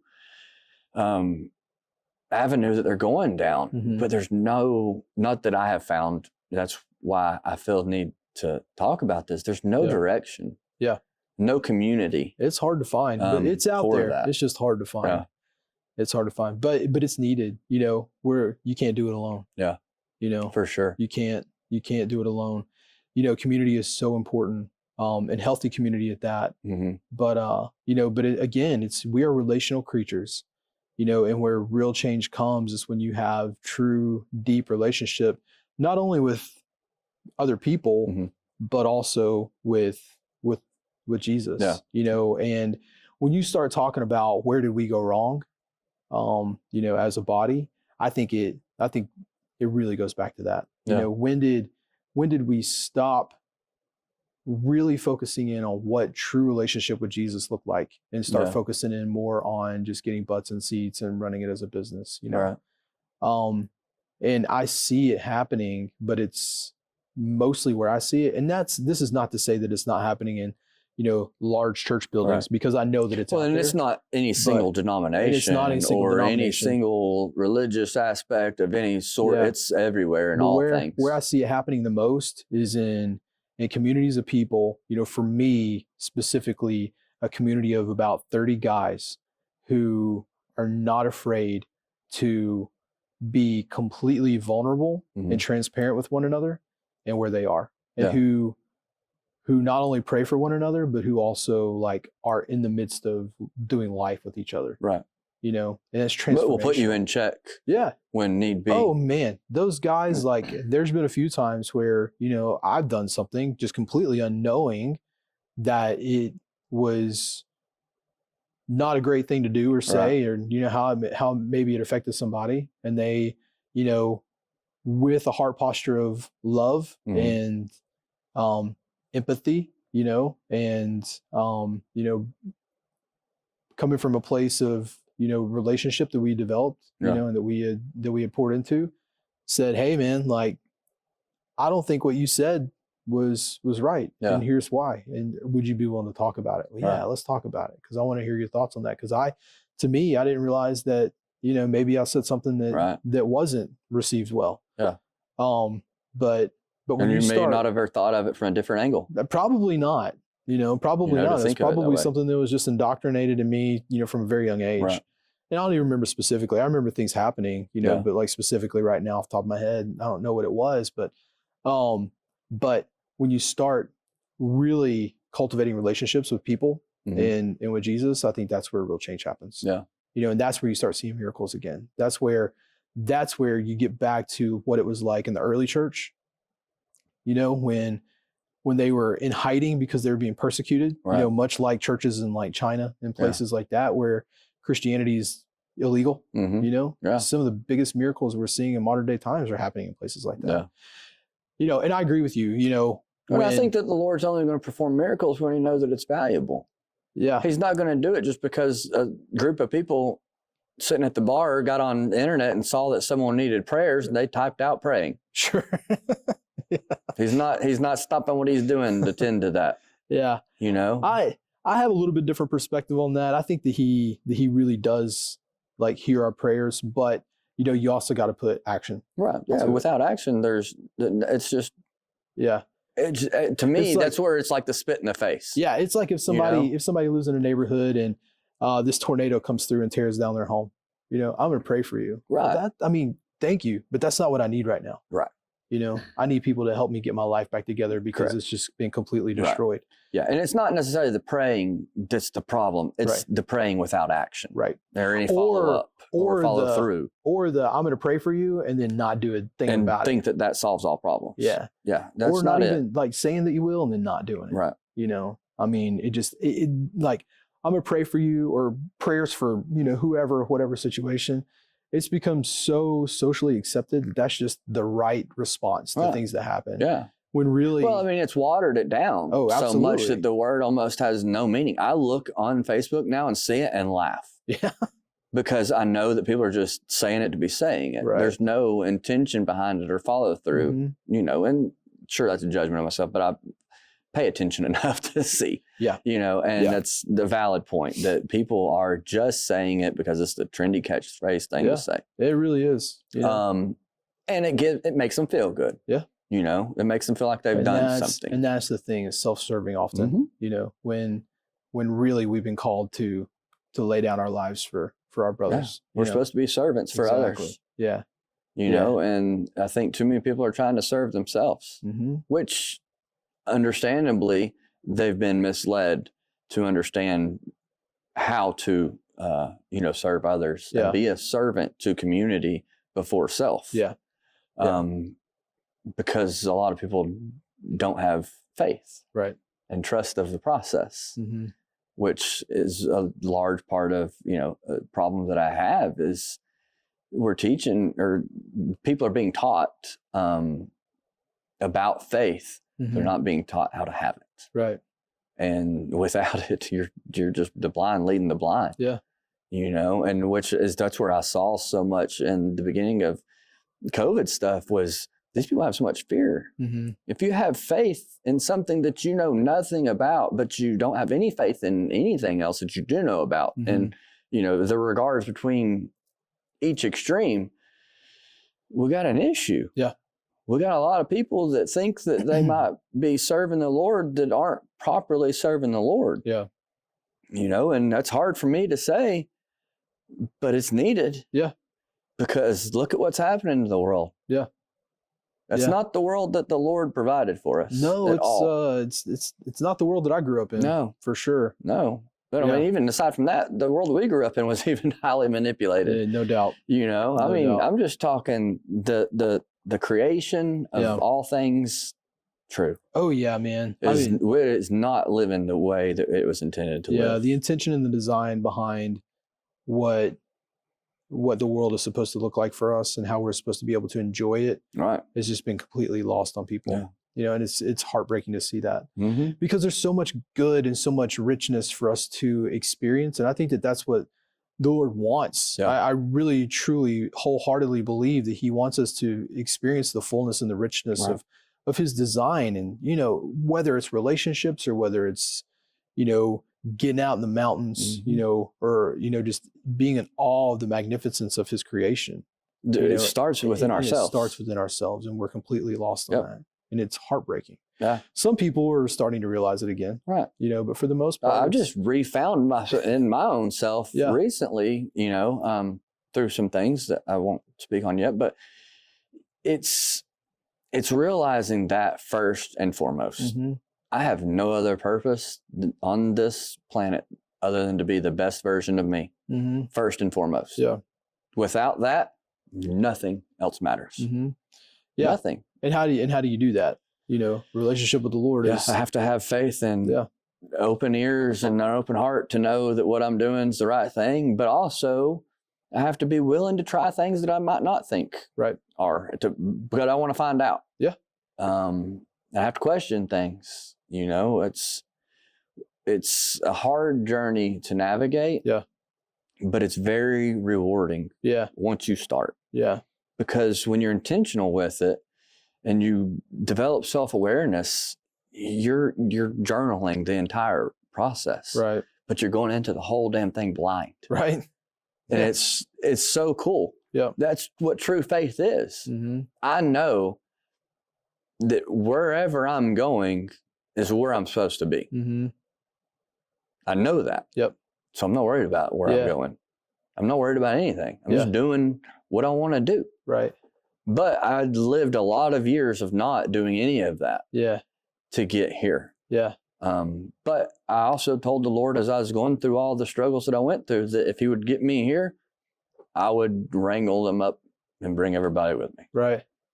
Yeah. So that's what I'm trying to do. Yeah. Yeah. And but I can't do it alone. I know that. No. And I know that it has to start with conversations like this. Yeah. And I think, the fear of stepping out and doing something oftentimes can look really daunting because, it can, I saw this recently too, and it kind of changed my perspective on fear and faith a bit, but fear usually looks like this giant ocean, but when you step into it, it's only about an inch deep, and then but having the faith to take that first step is huge. It's required. It is required, but the hardest step is going to be the first one, but knowing that, you're walking out your calling and your purpose and what God has called you to do, who you are, who he created you to be, and or the point that he's brought you to help people open their eyes to a lot of the things that are going on, this whole, the idea behind Mindset Savage and, having this mindset of overcoming and doing what's right, no matter what you come up against, that can feel pretty daunting, but having the faith to take that first step into it is the hardest one. And that's why I did Mindset Savage and not Savage Mindset. Yeah. I don't want to have a savage mindset. Right. But I want my mindset to be very, very, very savage. Isn't it strange how, switching those words around, it gives it a whole different meaning? 100%. Yeah. But with purpose. Oh yeah, absolutely. And I understand going into it that a lot of people are going to see savage and like, oh yeah, blah, blah, blah, and relate it to negativity and whatnot. But I can show them otherwise. And I'll use this process to do it. Yeah. Because that's what we need. Yeah. And a lot of quotes that we've heard recently are about, a good man needs to be able to kill somebody, but needs to have the discipline to not do it. Yeah, man. Self-control. You have to be able to do anything and everything, but you have to be also able to control it and know what you need to do and when you need to do it. And that's a place that I feel like I've not perfected, but I'm on the journey of perfecting it now.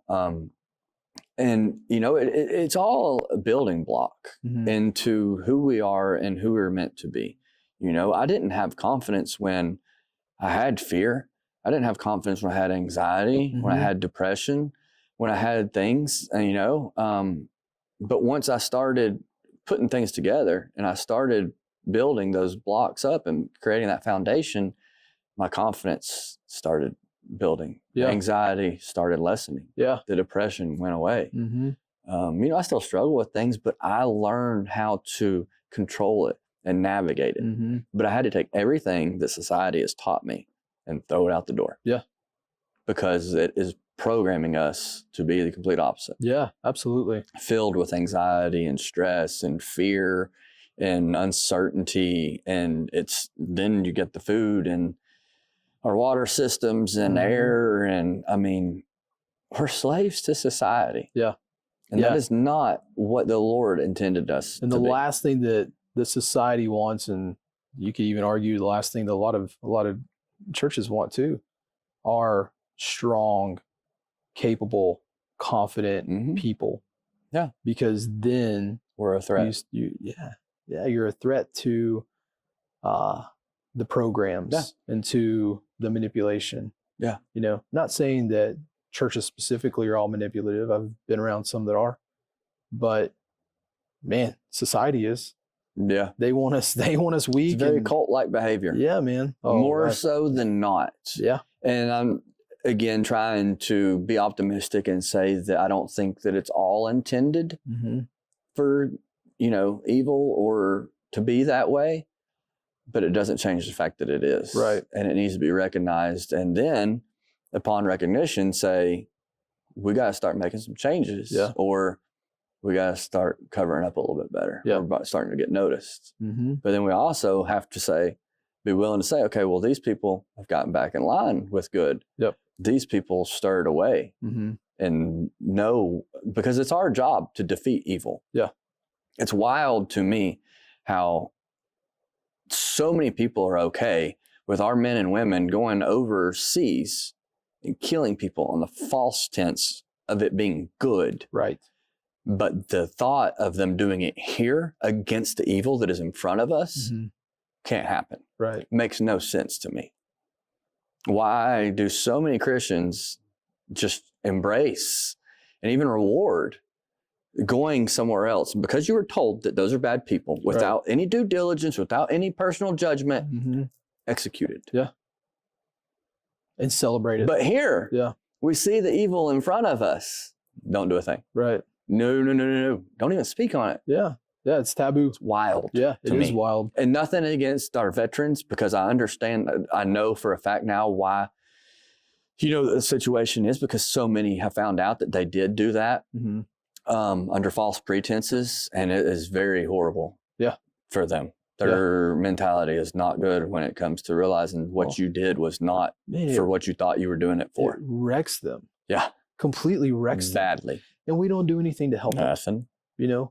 Which is, golly, this is a whole different topic of. Yeah, well, it might be different parts. And where's the church, man? Where's the church to pick those guys up and love them? Yeah. Or, golly, the homeless, the widows, the orphans. Yeah. Like we've literally been called to love those people. Yeah. And we're failing. Tremendously. Yeah. Why do single mothers fear going to church? Because of judgment. They don't want to be persecuted. Why do single fathers, same thing these days now? Why are so many people afraid to go to the place that's supposed to be accepting? Yeah. Yeah, it's sad, man. But I agree with you. I feel like we're almost on like this rescue mission. For sure. Yeah. I think I would like to say more of a breakout. Yeah. Some people are going to get it. Yeah. Understand, realize. Gone or fixed, repaired, whatever. Others sticking with it. Yeah. And typically I hate to know that there may come a time that they finally understand. Yeah. And it be too late. Yeah. Yeah. That sucks. Typically sticking with the the status quo out of fear. Yeah. Or because it might be uncomfortable. Right. People want to be comfortable, man. It's so easy, especially in the US, to just, I know these problems are happening here, and I see that's an issue, but man, I'm really comfortable and cozy in my little bubble over here. Yeah. Is here. Surely somebody will do something about it. I don't have to worry about it. Yeah, somebody's going to do something. Yeah. I'm not called to do that. Right. No, man, we are called. We are 100%. We are called, and it's our duty as a body, And I'm called to call out churches and tell them that they're not serving the Lord the way that they're supposed to be serving the Lord. Yeah. Yeah. I'm here doing it, you know. It's not something that I enjoy. It's not actually I do enjoy it because I'm confident in doing the right thing. Yeah. I'm tired of feeling like I'm doing the wrong thing in regards to it. Right. But it's because that my view is not the status quo. It's not what everybody else wants. It's not the popular opinion. Right. But who wasn't the popular guy doing the right thing? Yeah. That's who I'm trying to live like. Yeah. You know? Yeah, he was put on a cross for it too. Yeah. Not saying you're going to be a martyr, but man, the persecution. There's not much worse that could happen. I've dealt with it a lot. I'm fine. Yeah. Yeah. I don't care. But I think that's what it takes, and that's not arrogant or egotistical. I don't have any of it. Yeah. I literally I'm completely fine where I am at in life. to know that whatever I'm doing, I know is the right thing. Yeah. You know, I've gone through, I was telling you earlier, and not going to tell the world yet, but gone through a lot of things, and having the gratitude to just be alive today. Yeah. That's all I need, dude. Yeah, man. Everything else, byproduct. Yep. If I call out churches, okay, I'm still alive. My life's been worse. Yeah. You know, I mean, it's fine. Yeah. And it's going to be okay because I know I'm doing the right thing. Right. And it's empowering. A lot of people, if they could feel how I feel, man, this world would be back to where it was, if not better. And I don't believe in the whole make America great again nonsense or any of the political things. The Lord created this earth, and we are the ones that are in control of it. Yeah, absolutely. Absolutely. And I people just got to understand it, man. Yeah. I don't know how to get them to do so. Man, I alluded to this a little bit earlier, just very briefly, but golly, the worst thing I think that the church could have done was wrap up politics. Yeah. You know, and should have never gotten involved. No. But no. Oh, it's yeah. Yeah. Well, I mean, there's a whole movement, right? But years ago where it was, you know, if you capture the evangelical vote, then you win the, you know, you win the seats. Yeah. You win the presidency. But the wolf in sheep's clothing. That's it, man. That's it. But it's infiltrated. What it is, I mean, to take it back, I think what it truly is. Yeah. The devil infiltrated the church. Absolutely. Absolutely. But why did the church allow the devil to come in? Well, wolf in sheep's clothing. You know, they're blinded by it. Not everybody. Not everybody, but a lot of people. I'm not actively involved in a church and haven't been in 20 years. And I see it. Right. Yeah, but it's so is it that bad when you're in it that you don't see it? Because then we're at a whole different problem. I think the messaging is such. Yeah. You know, where you're right in the middle of it and it's right here in your face. You know, it's hard to see something here, but when you take a step back and see the bigger picture, per se, yeah. When you take a step back and see the bigger picture and realize that, you know what, like maybe this stuff is not in line with what I truly believe, you know, or what the Word of God says. Yeah. And now I'm only basing what I can say off of what I've seen. Sure. But, you know, another thing, what I see is people look to it for a false sense of security. And that gives you those feel-good feelings. Oh, yeah. You know, whatever's going on in life, when you walk into the church, they're right. Your life does get better. But it's not because the action steps that you're taking. Right. You just surrounded yourself with a bunch of other people that don't want to accept reality. Yeah. Yeah, no doubt. You know, not exactly that, but almost. Sure. Yeah. You know, and so no one's helping each other at that point. You're actually doing more harm than good. Yeah. You're putting fuel on a fire. Yeah, you are. And it's a fire that's growing ever larger. Dangerously. Yeah. Yeah. Every single day. And it's a fire that strong, good Christian men and women are going to have to put out. Right. They're going to have to take the steps. They're going to have to stand up. But why? I mean, now's the best time to do it. Yeah. Because no one else is. Right. Nobody. And I think now is the time. And everybody's looking for somebody. Exactly what I was going to say. Now's the time where people are searching for it. Yep. They want so bad. Everybody's looking for who's going to save them. Well, everything you see everywhere is just complete BS. You know, you can't trust the media. You can't trust social media. What is it? 90% of the stuff that's put on social media is false and manipulated. And so, you know, when the algorithm controls everything. People just want authenticity, you know, and there's nothing more authentic than Jesus. Right.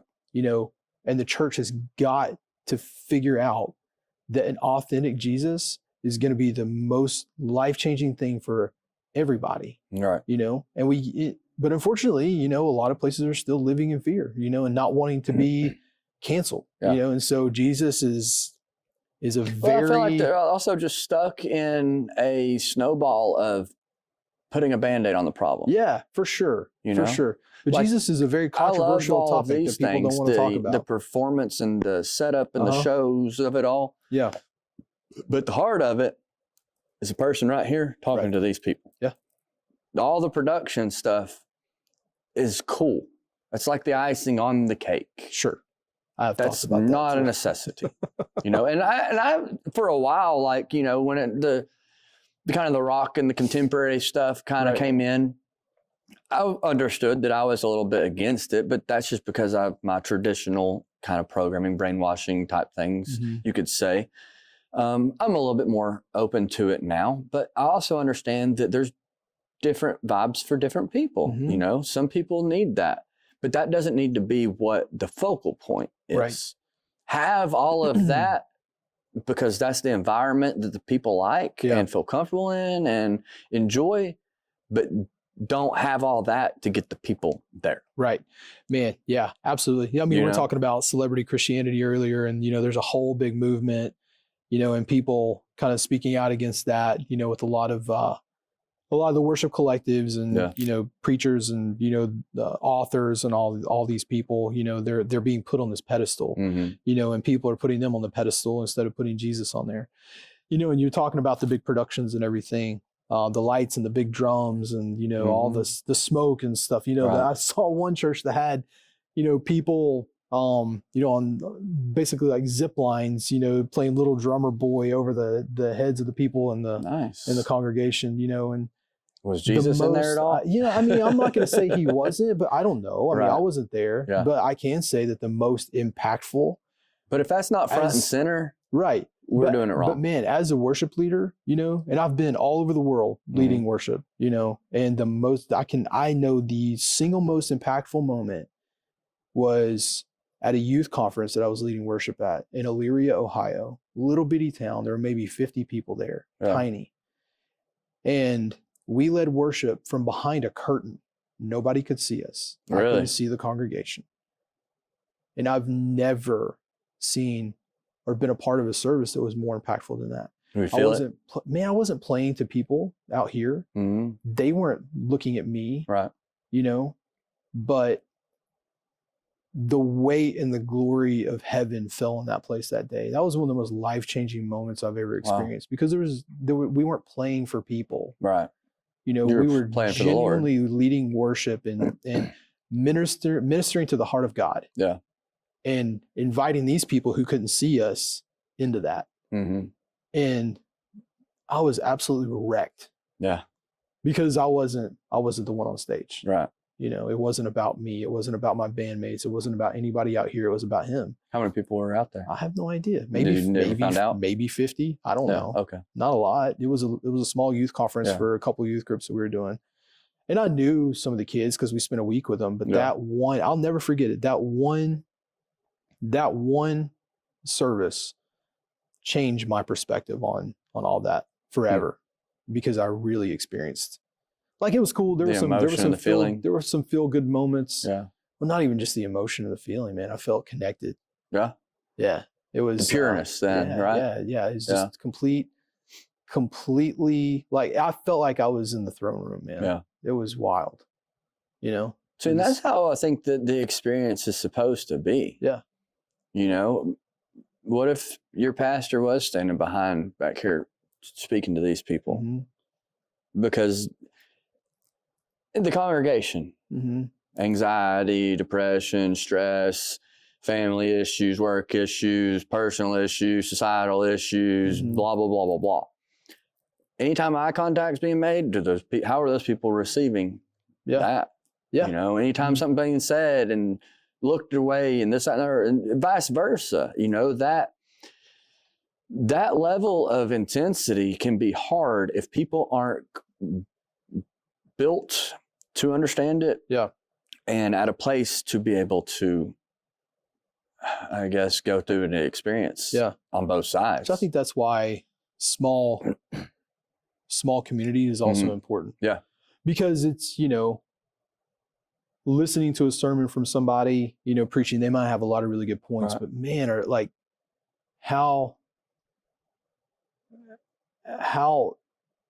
can you really let them in if you're not in deep covenant relationship with them? Whereas, like this group of guys I keep referring to, those guys, specifically 4 or 5 of them, know me so well. Yeah. Because I let them in, and so they can speak those and things. Maybe that's it. Maybe the pastor and other heads of churches or something need to be a little bit more personal with people. Yeah. Because I think that, like, that celebrity Christian type thing that you speak of, a lot of people look up to their pastor and expect them to just live the flawless life. Right. And that's not true. Yeah.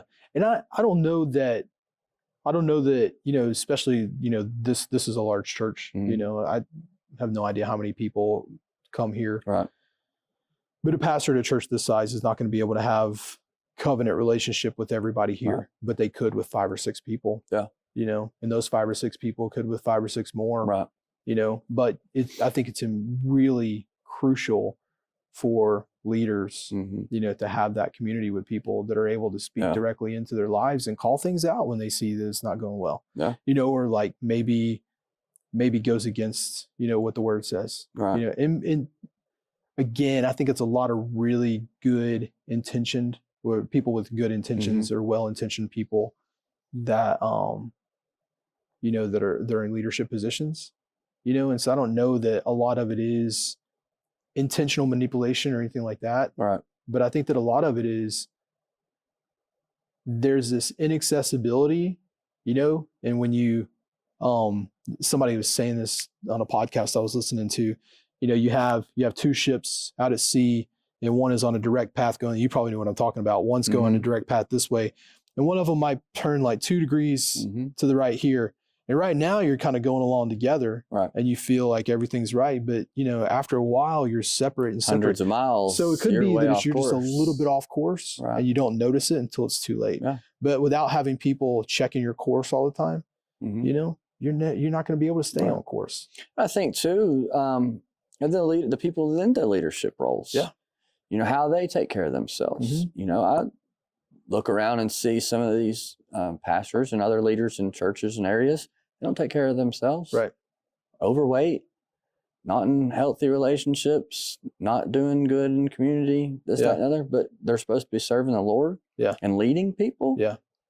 It just doesn't resonate with me very well. Yeah, man. How are they letting themselves go? Right. But then telling everybody else how to not let themselves go. Right. Yeah, I get that. I'm a very, very huge advocate of you got to lead by example. Yeah. And if you're not being the example, you're not leading at all. You can't expect people to do things you're not willing to do yourself. Right. Exactly. That's a true leader is gonna model that. Yeah. And I think that, if you had, let's say a pastor, and we're just going to use here for an example. Sure. Obviously it's not. A pastor here that, has had a revelation or has seen this podcast and kind of checked them a little bit, had an aha moment, whatnot, and was a little overweight and maybe not doing things a little here and there that they should be. Well, they come in and they talk to their congregation, say, you know what, we're all going to do this together. I'm going to start getting physically fit. And I'm going to bring you all along with the journey so that you can hold me accountable. Yeah. And you're going to see the discipline that I'm building. And I'm going to be the example for you all. And anybody that wants to show up here at such and such day, at such and such time, we'll do it together. Yeah. What kind of kickoff is that going to start? Oh man, that's gonna show the discipline. It's going to build trust. It's going to build community. Right. In a relationship. Yeah. That would be, oh yeah. Golly. The people that are afraid to start on their own. Yeah. Now have a community to do it with. Yeah. And it's being the right kind of example for the Lord. Yeah. What do you think the Lord would do in return? Oh, I think that he would bless Probably those be really relationships. rewarding. I think he would do all kinds of really incredible things within that. So that's where we're at with people not taking the action. They're praying for all these things to happen. But maybe God's just saying, sure, you got to put in the work too. Yeah, move. I promise you, anything you want, I will provide. Yeah. Go. Yeah. Go. Yeah. Why are they just sitting still? Yeah. Yeah. It's not going to happen any other way. It's not. Yeah. Look at what the past 4 years have done. Yeah. They've prayed. Yeah. They've hoped. They've not done anything else. Where are we going? Yeah. Something has to change. Yeah. And I don't know what exactly it is, but in regards to Jesus and faith, people better start asking themselves some hard questions. Yeah. And put the societal thoughts and the easy ways to the side. Yeah. Not have the conversations at the bar or partying or whatever. Have the conversations where they really need to be had. Yeah. I don't know if it's going to happen. I see potential. Yeah. For it. I struggle with any generation older than us really being open to it much. And I fear that because I feel like they've been manipulated and lied to more than us. Yeah. We have seen it and understand. And I would hate to know that so many people potentially be blind in their faith unknowingly and through very, very, very meticulous works of the devil. Yeah. You know, and we're told that it will happen, but nobody wants to believe that. Right. They'll believe the good. They won't believe the bad that's happening. Right. I think our generation is in a very interesting place. Yeah. Because, you know, we've lived in an era that the older generations are familiar with, and we've lived very much in our youth in an era that the younger generations are familiar with and have grown up with. From our adolescence to the teen years, we lived the same life they lived. We did. Yeah. For the most part. Yeah, we did. And so we know how, you know, as a generation to speak to both. And I think it's going to take a lot of people in this era, you know, to boldly speak truth and life into people, and in a way that they are able to connect with the older generation and the younger. I think we're in an interesting place in history. I can't think of another time where you've had a group of people, you know, on a large scale that have been able to understand and relate to two very different generations. Yeah. You know, you think the boomers and the Gen Zers are so far apart, you know, but we can connect with both of them in much different ways because we were right smack dab in the middle of the time where everything changed. I mean, that was our childhood. Rapidly, too. Very rapidly.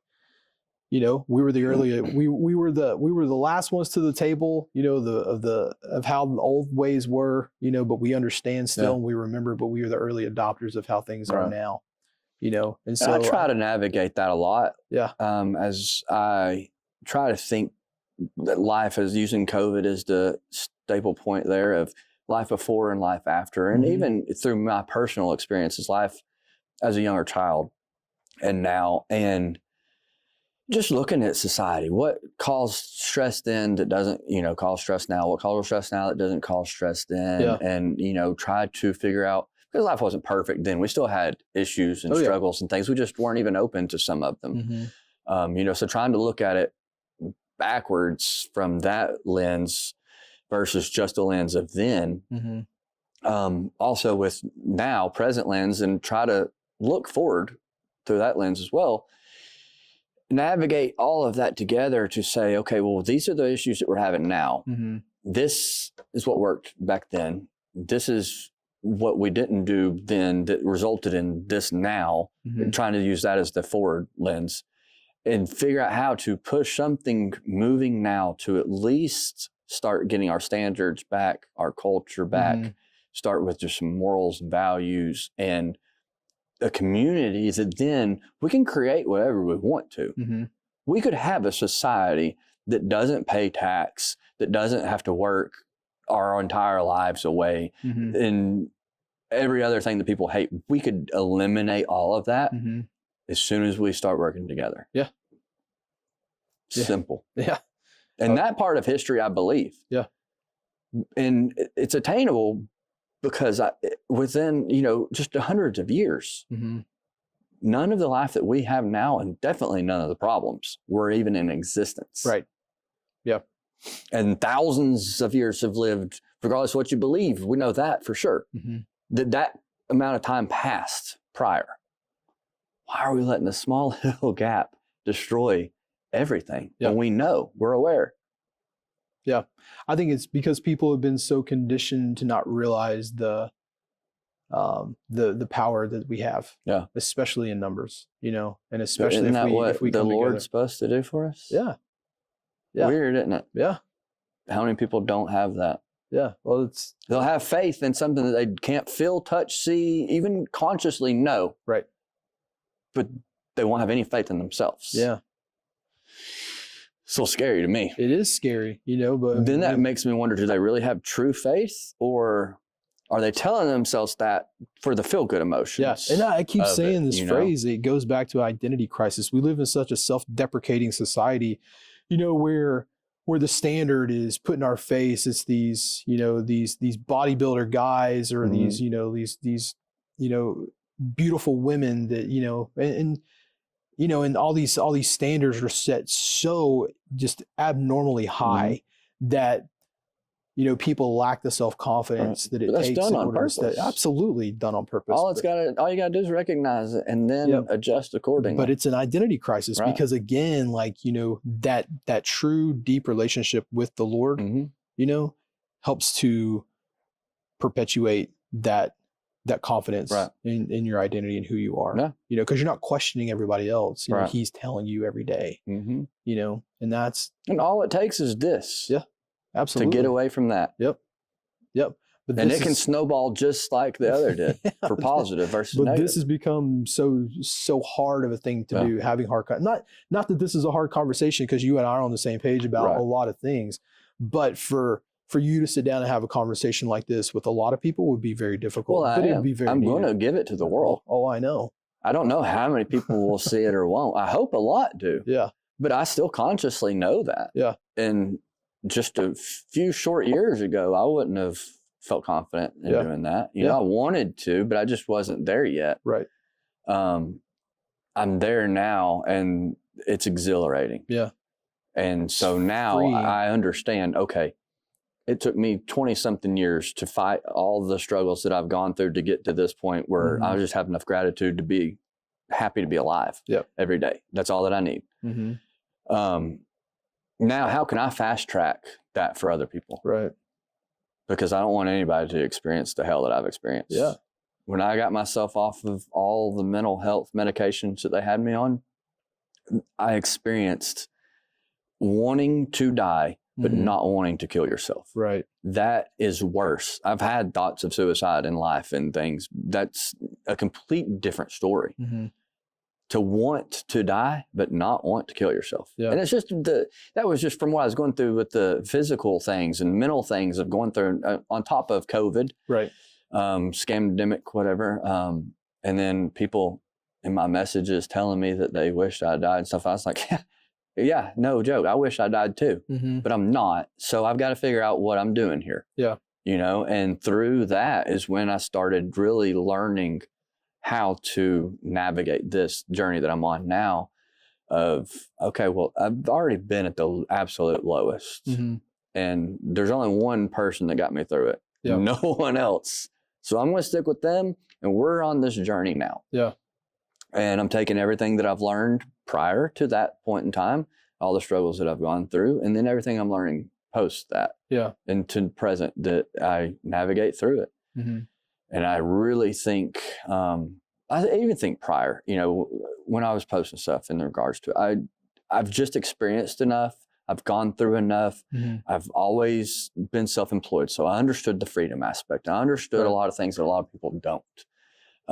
But I've been private with my life, and I understand that didn't help any credibility when it came to things. But I always just knew what I was saying was true. Other people didn't have the confidence in me. Yeah. So I had to build myself in a way that I knew that they could gain that confidence in me. Yeah. And of course, true with delivery and an understanding of what, if I'm going to take this journey on, how large scale it can be, how to speak to a diverse amount of people, how to communicate in a way that is receptive on when I have such strong values and views and beliefs that are unwavering for sure. But not only to speak with those, but to allow that to also be an example and motivation for others to want to have. Right. And I'm hoping that through more conversations, I'll learn more and I navigate it better. Yeah. But I know confidently now that I'm in a much better place with it than I was. Yeah.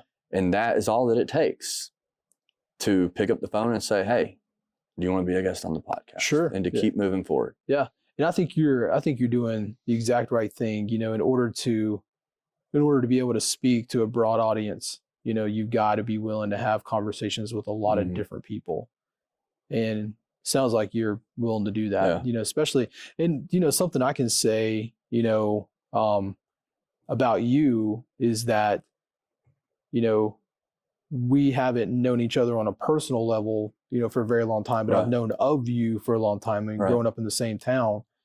But you've always been very steady and very consistent. You're non-wavering. And I appreciate that because, you're grounded in who you believe that you are, Right. and your principles and everything. It wasn't always the best Sure. version of who I Yeah, was. but golly, man, it's, you've been able to maintain this level of consistency in what you believe, and being willing to be questioned, being willing to have hard conversations.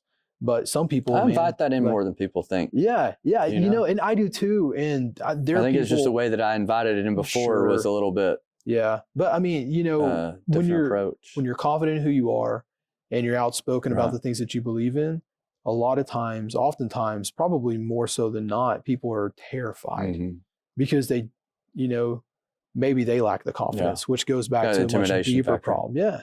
And I come up against that a pretty decent amount. I'm thankful that I have people that are willing to have those conversations with me, but it's something that's so needed. And again, I think, having the ability or, inviting people in to have those conversations is going to be, a launching pad for a lot of change. Yeah. I've always direction. considered what you spoke about, and thank you for that. I always considered that my constant pursuit of excellence. Yeah. Being the best version of myself that I can be.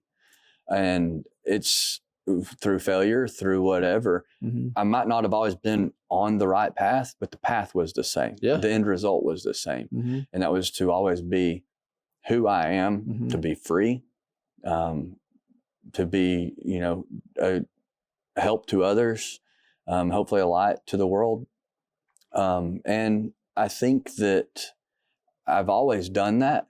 I think that my approach has definitely not always been the best, but now more than ever, I think that the world is full of people like you and I. Yeah. People that feel the way that we do on things. And that's what we're looking for. And I think that that's where the change really starts. Yeah. You know, and so for me now, a few years ago, before scamdemic stuff, I couldn't have been talking about this stuff because the world didn't need it as much, you know, or maybe I could have, and it just would have been a different time. But now it's what's needed. And I've always asked myself this quote since probably my early 20s: if not you, who? And if not now, when? Yeah. On everything. And that it started as, through business and things as an entrepreneur, that if it's not me, who's doing it? And if I'm not doing it now, when am I going to? Right. And so as through entrepreneurship and my struggles in life and the journey I've been on and the person I built, that same message resonates into the mission I have now of trying to help others. Yeah. Because I've been blessed with the ability to go through what I've gone through to get to where I am and still be asking myself every day, if not you, who? And if not now, when? Yeah. I know this term is used a lot in politics, but I agree with you. I think there's a silent majority of people like me and you who recognize a lot of issues, and Just got to take the muzzles off. Yeah. And maybe they don't know how. Yeah. See, I used to take pride in being a part of the silent majority. Sure. Until I realized that it was just a manipulation to keep us silent. Right. We don't need to be silent. No, we don't. We don't, because you got a very loud minority out there. And that minority is tiny. Yeah. A lot smaller than people less than realize. 15%. And that's all of the extreme leaning on both sides agenda parts. Like less than 15% of the population is what's controlling that. Yep. Registered population, of course. But that's what's controlling the entire narrative, because the majority is remaining silent. Yeah, and the last thing that they want is for us to start talking. Right. I'm afraid now that we've been silent for too long that when we do start talking, bad things are going to happen. Yeah. I think that they've prepared enough for that. Yeah. I won't even get into that right now, but I think that if people don't act fast, it could get bad for us, especially. And that's when the Christians need to act more than ever. Yeah. Because even when things do get bad, if shit hits the fan, when you have faith and when you have a community, when you all are working together in, trust and respect, you have a lot of chances of survival. Yeah. When y'all are against each other, you're afraid to admit that you need help, and you're afraid to say that you can't do something, and you're ate up with anxiety and depression, you're going to sit there and you're going to rot. Oh, yeah. And it won't take very long. And it doesn't help that the majority of the people in our society are on medication that keeps them quiet. Yeah. That stuff they had me on numbed me. Yeah. It didn't keep me quiet, but it numbed me to a lot, and it kept me from realizing a lot of things. Yeah. And I've struggled through all that stuff, but yeah, what's going to happen when they can't get to that stuff? They rely on it. I thought I couldn't live without the stuff they had me on. They had me programmed to I would not be able to live without it. Yeah. Here I am thriving. Yeah. It's been hell, and it still is in a lot of ways, but I own my mind. Yep. And that's all I ask for. Yeah. Yeah. Yeah, it's tough, man. And, because there's Jesus, there's still hope. Yeah. And that's what I hold on to. To look around at, the state of the church and the state of society and the state of politics and just really everything that's going on in the world right now, man, it's really easy to be hopeless. But, man, knowing Jesus gives me hope. Right. But if you look at it through a different lens, it's now more than ever has an opportunity to have hope. Yeah. We're at the bottom. Yeah. All it takes is just a few of us starting to get together and working, and we're already outnumbering everybody else. Right. Nobody's doing it. Yep. And I think that, I do think there's an aspect of fear that, like I have fear that is rightfully so of canceling, of saying things that are going to get me, shut up, or saying things that might get me on certain radars that if I'm not already on, I definitely will be on and things. And I like not having those complications. Right. But, at this point in time, I have to say my mission is more important than any of that. Absolutely. If they come for me, I do not want to ever kill myself. If they come for me, Noted. So be it. I'm prepared. Yeah. I'm ready. Yeah. I didn't lose all of my guns in a boating accident. Right. I'm ready for whatever comes. Yeah. But that's because I've been tested. Yeah. I've been built to be ready. Right. The struggles that I've been through have got me ready. Yeah. Everybody else is just looking at it from the wrong lens. Look at their struggles to say it's getting me ready to be who I need to be, not my life's so hard because I have these struggles. Yeah.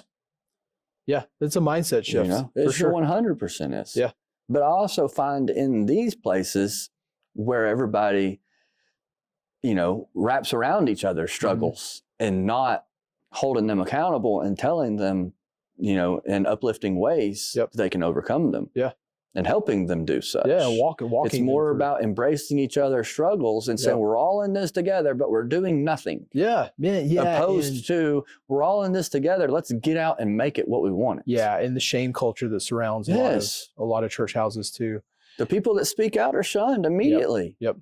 And that's a lot of cult-like behavior to me. That's got to change. 100%. That has to change.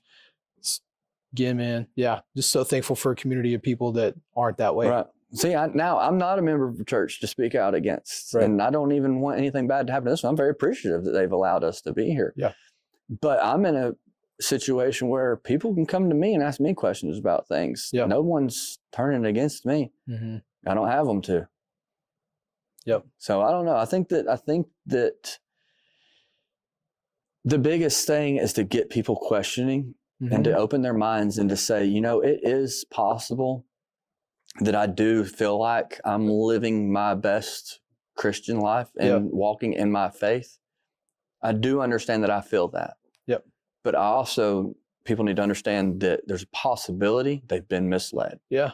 And they need to check themselves at the door and go through and have a hard conversation with themselves, with God, family, community, and say, this is where I'm at. And I feel like I'm doing pretty good. And I feel like my faith and my walk is pretty good. But I also understand that there's a potential I've been misled on some things. Maybe the conversation with yourself and your community and whatnot, you start to navigate that and get people conversating about things and saying, it does say this. Because go back into our history, we don't know what's true and what's not true anymore. Right. So we're also going the same things off of the Bible and how many times it's been interpreted and, the languages that it's been converted to, and then different religions and things. So we have to go down and just say, well, these are the bases that we know. Yep. We're going to start here. And then together in the active pursuit of finding the answers, we find the answers. Yeah. Why not seek them? Yeah. What's so wrong in that? Why are so many people afraid to seek the answers? They don't want to seek them. They'd rather sit and listen. Well, because seeking takes action. And, we've been. But so does getting their asses out of bed and here. That's fair. But God, yeah. Especially when some of them have an amount of kids that's ungodly and who knows what else going on and things. It's not easy. No, it's so if you're going to get here, make the trip worth it. Yeah. But taking action, when we've been so programmed to just be lazy and spend 10 hours a day on our phones, just here's where it is too. I think Facebook or whatever. I think that people have it to get here. Yeah. It's when they get out of here. Right. Monday to Saturday. Coming here feels good. Right. Monday to Saturday is when they lack that desire to put in the work. Yeah. Yeah. Coming to church on a Sunday morning feels good. Makes you feel like you're a good person. Right. Even if you don't want to. Even if you're struggling with the kids. Yep. It makes you feel like a good person. Right. But it's what's happening, in the secret place. What's happening when you're not inside the confines of a church building. What's happening in relationships. Those are the moments when it takes action to like really dive down and get to the root of everything, to understand there's so much more for us, and there's so much richness and goodness that we can experience that we just don't. Right. And in us being lazy while we're doom scrolling or doing whatever we're doing, watching football on Sundays or, spending all day just, doing God knows what. Right. It's the people that are taking action. Well, there's a lot out there to distract us. Oh yeah. And to fill those voids and to, it's easier to do this than that. Yep. And it's done intentionally. And I think that when people, for me, that's what really had a huge aha moment shift, was knowing how intentional all of the negative was. Yeah. And, that's the devil's work. Oh yeah. In my eyes. And that's intentional. So then I don't even have to question it. There's no thoughts about it. There's no, well, is it maybe this? Is it maybe that? No, it's intentional. It's what it is. Yep. Reroute the course. Yep. That's all that it takes. But people aren't prepared to understand that. Yeah. And that's where I don't know how to, as a culture, incite that movement of everybody just saying, we don't know nothing, but we know we can start all over today. Yeah. And basically that's what it is, what it can be. It's still starting over with the knowledge and experiences that we have and stuff, but it's that understanding that maybe everything's not as it is. Right. And I think that's where it starts. Thought-provoking. I think once people were, for me, it was once I really realized, and this happened again, during COVID, mostly, once I really realized how bad things have gotten. Yeah. At that point, I was like, man, I've got a little bit of a voice. Yeah. Enough to maybe empower somebody, right, who has a bigger voice, or maybe they don't realize the voice that they have yet. Yeah. But their potential. Yeah. But it was at that point, during all that I was like, you know what, there's something just dreadfully wrong with the direction that we're heading. Yeah. And they don't care about us. No. And it's not just they on a political level, it's a lot of people across the board. It's evil. Yeah. Evil is prevailing right now. And when you open your eyes to that and you realize that, there's so much better, we just have to be the ones to put our words and our feelings to action, and not just sit by idly watching these things happen. that change can be made, but it's going to take a lot of us to do it. Yeah. You And a know, lot of just that in itself is just doing what you say you're going to do. right. That and yourself, knowing that you've done that Yep. is what starts the process. Taking that first step. You know, but so many people, they know what they should be doing. Yep. And they're not.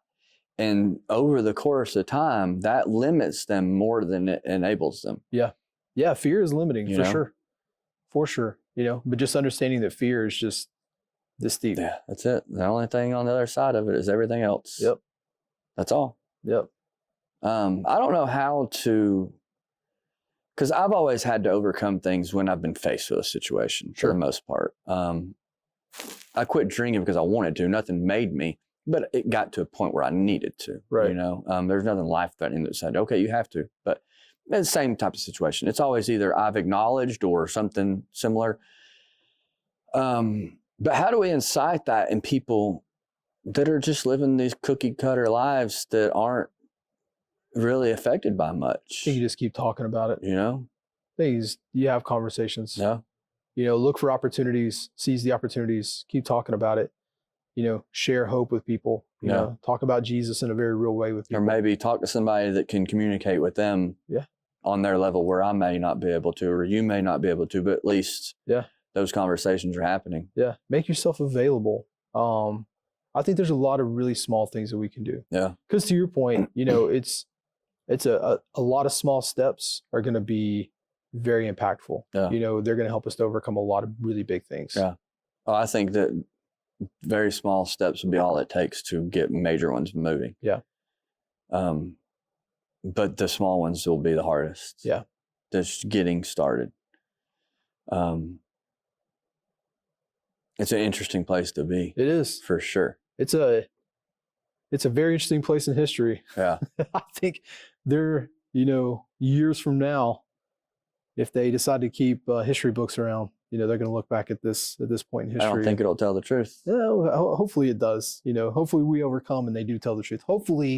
Hopefully our kids and our grandkids and the society that they live in is full of all the things that we long for. Yeah. You know, but it's going to take us to prepare. I don't know if it'll be in a book. For them. Yeah.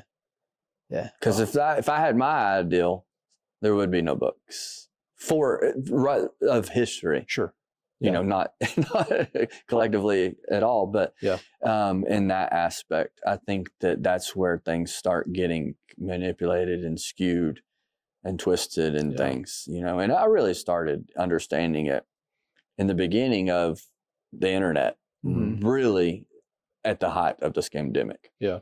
When you put people that are born and raised with certain values in a whirlwind with hundreds of thousands of other people that are born and raised with different values and beliefs and habits and cultures and societal differences and things, and you put them all tackling certain ideas and things, it's a recipe for disaster. Yeah. People aren't aware of that. They're talking to people in different states and other countries like they grew up and have the same thoughts and mindset that they do. Right. And it's not there. That's okay. What's not okay is the not understanding of that, because that just eliminates the ability to have conversations. Yeah, agreed.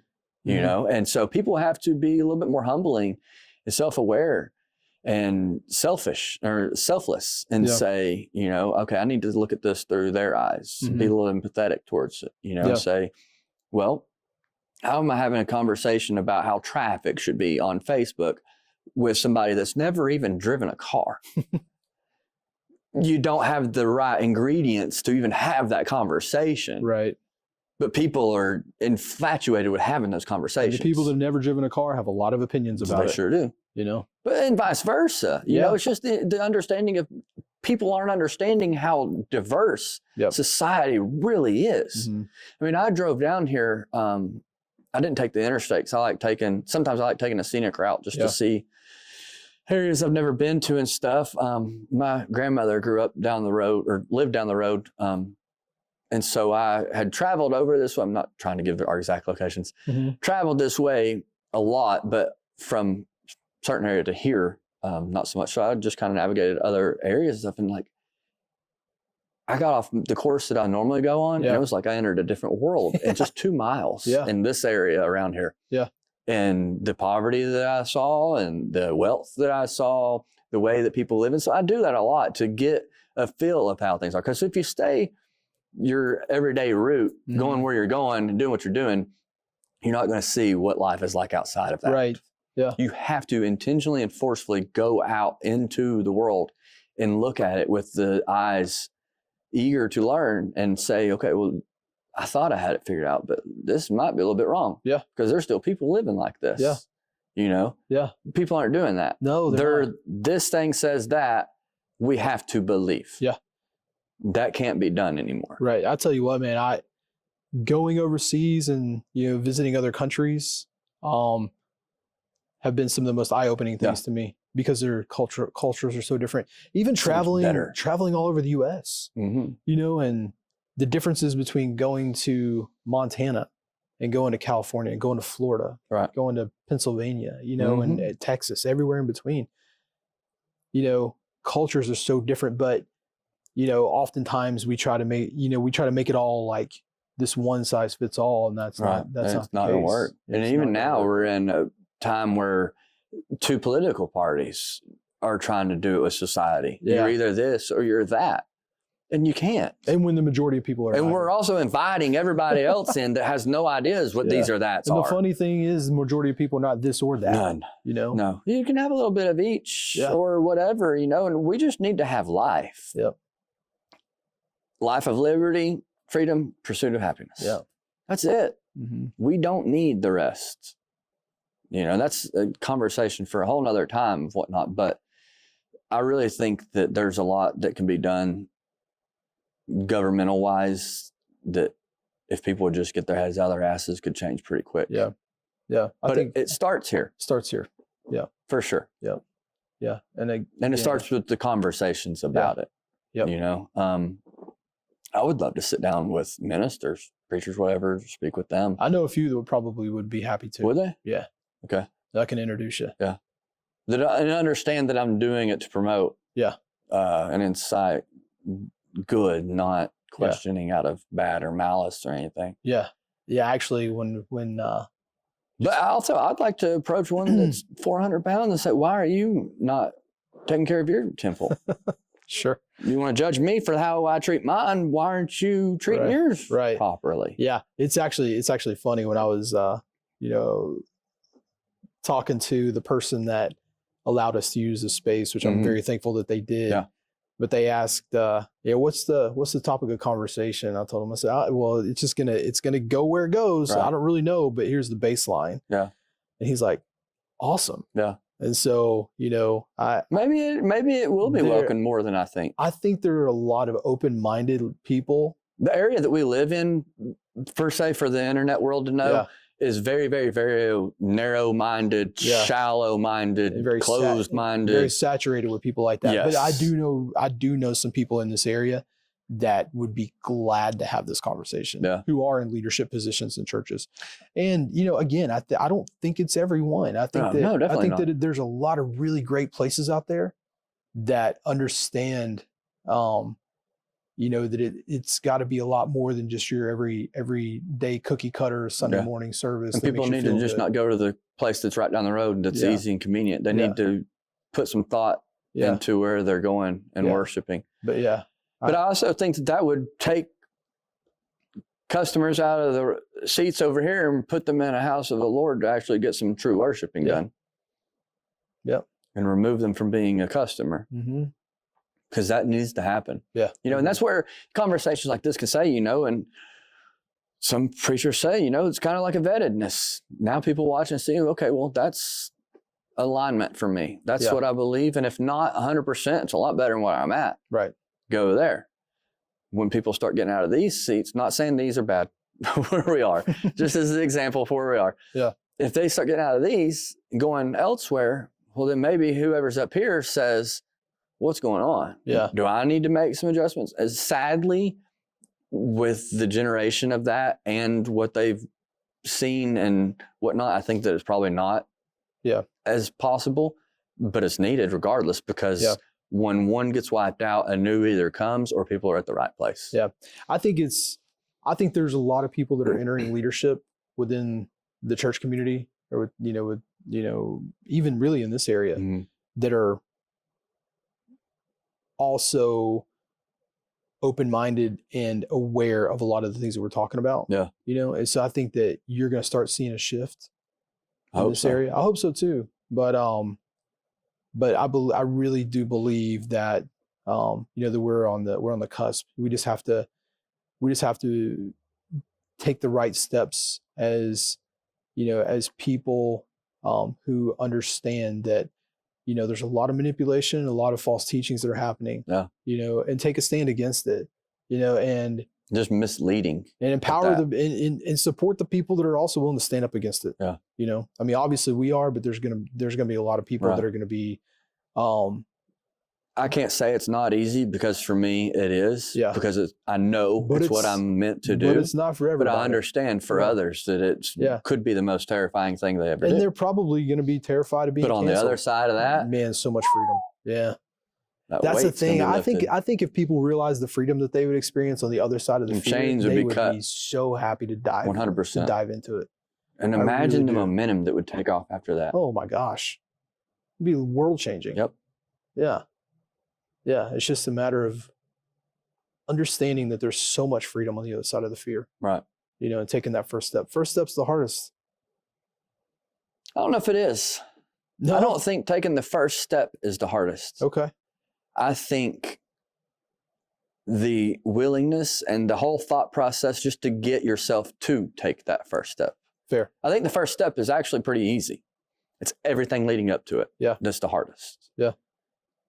Yeah. Because once you are there, you're at like 90%. You're going to take that first step. You've done all the hard work already. Yeah. Some may not. But I think it's everything leading up to it. But that's also where anxiety, depression, stress, fear, and all that live. Yeah. So you have to make that very, very, very narrow and short. You can't spend a lot of time there. Yeah. And where most people would just jump and then figure it out, opposed to try to figure it out and then jump, we would really be a lot further along. Yeah. Because there is no right answer. There's no recipe. Right. We don't know what we're doing.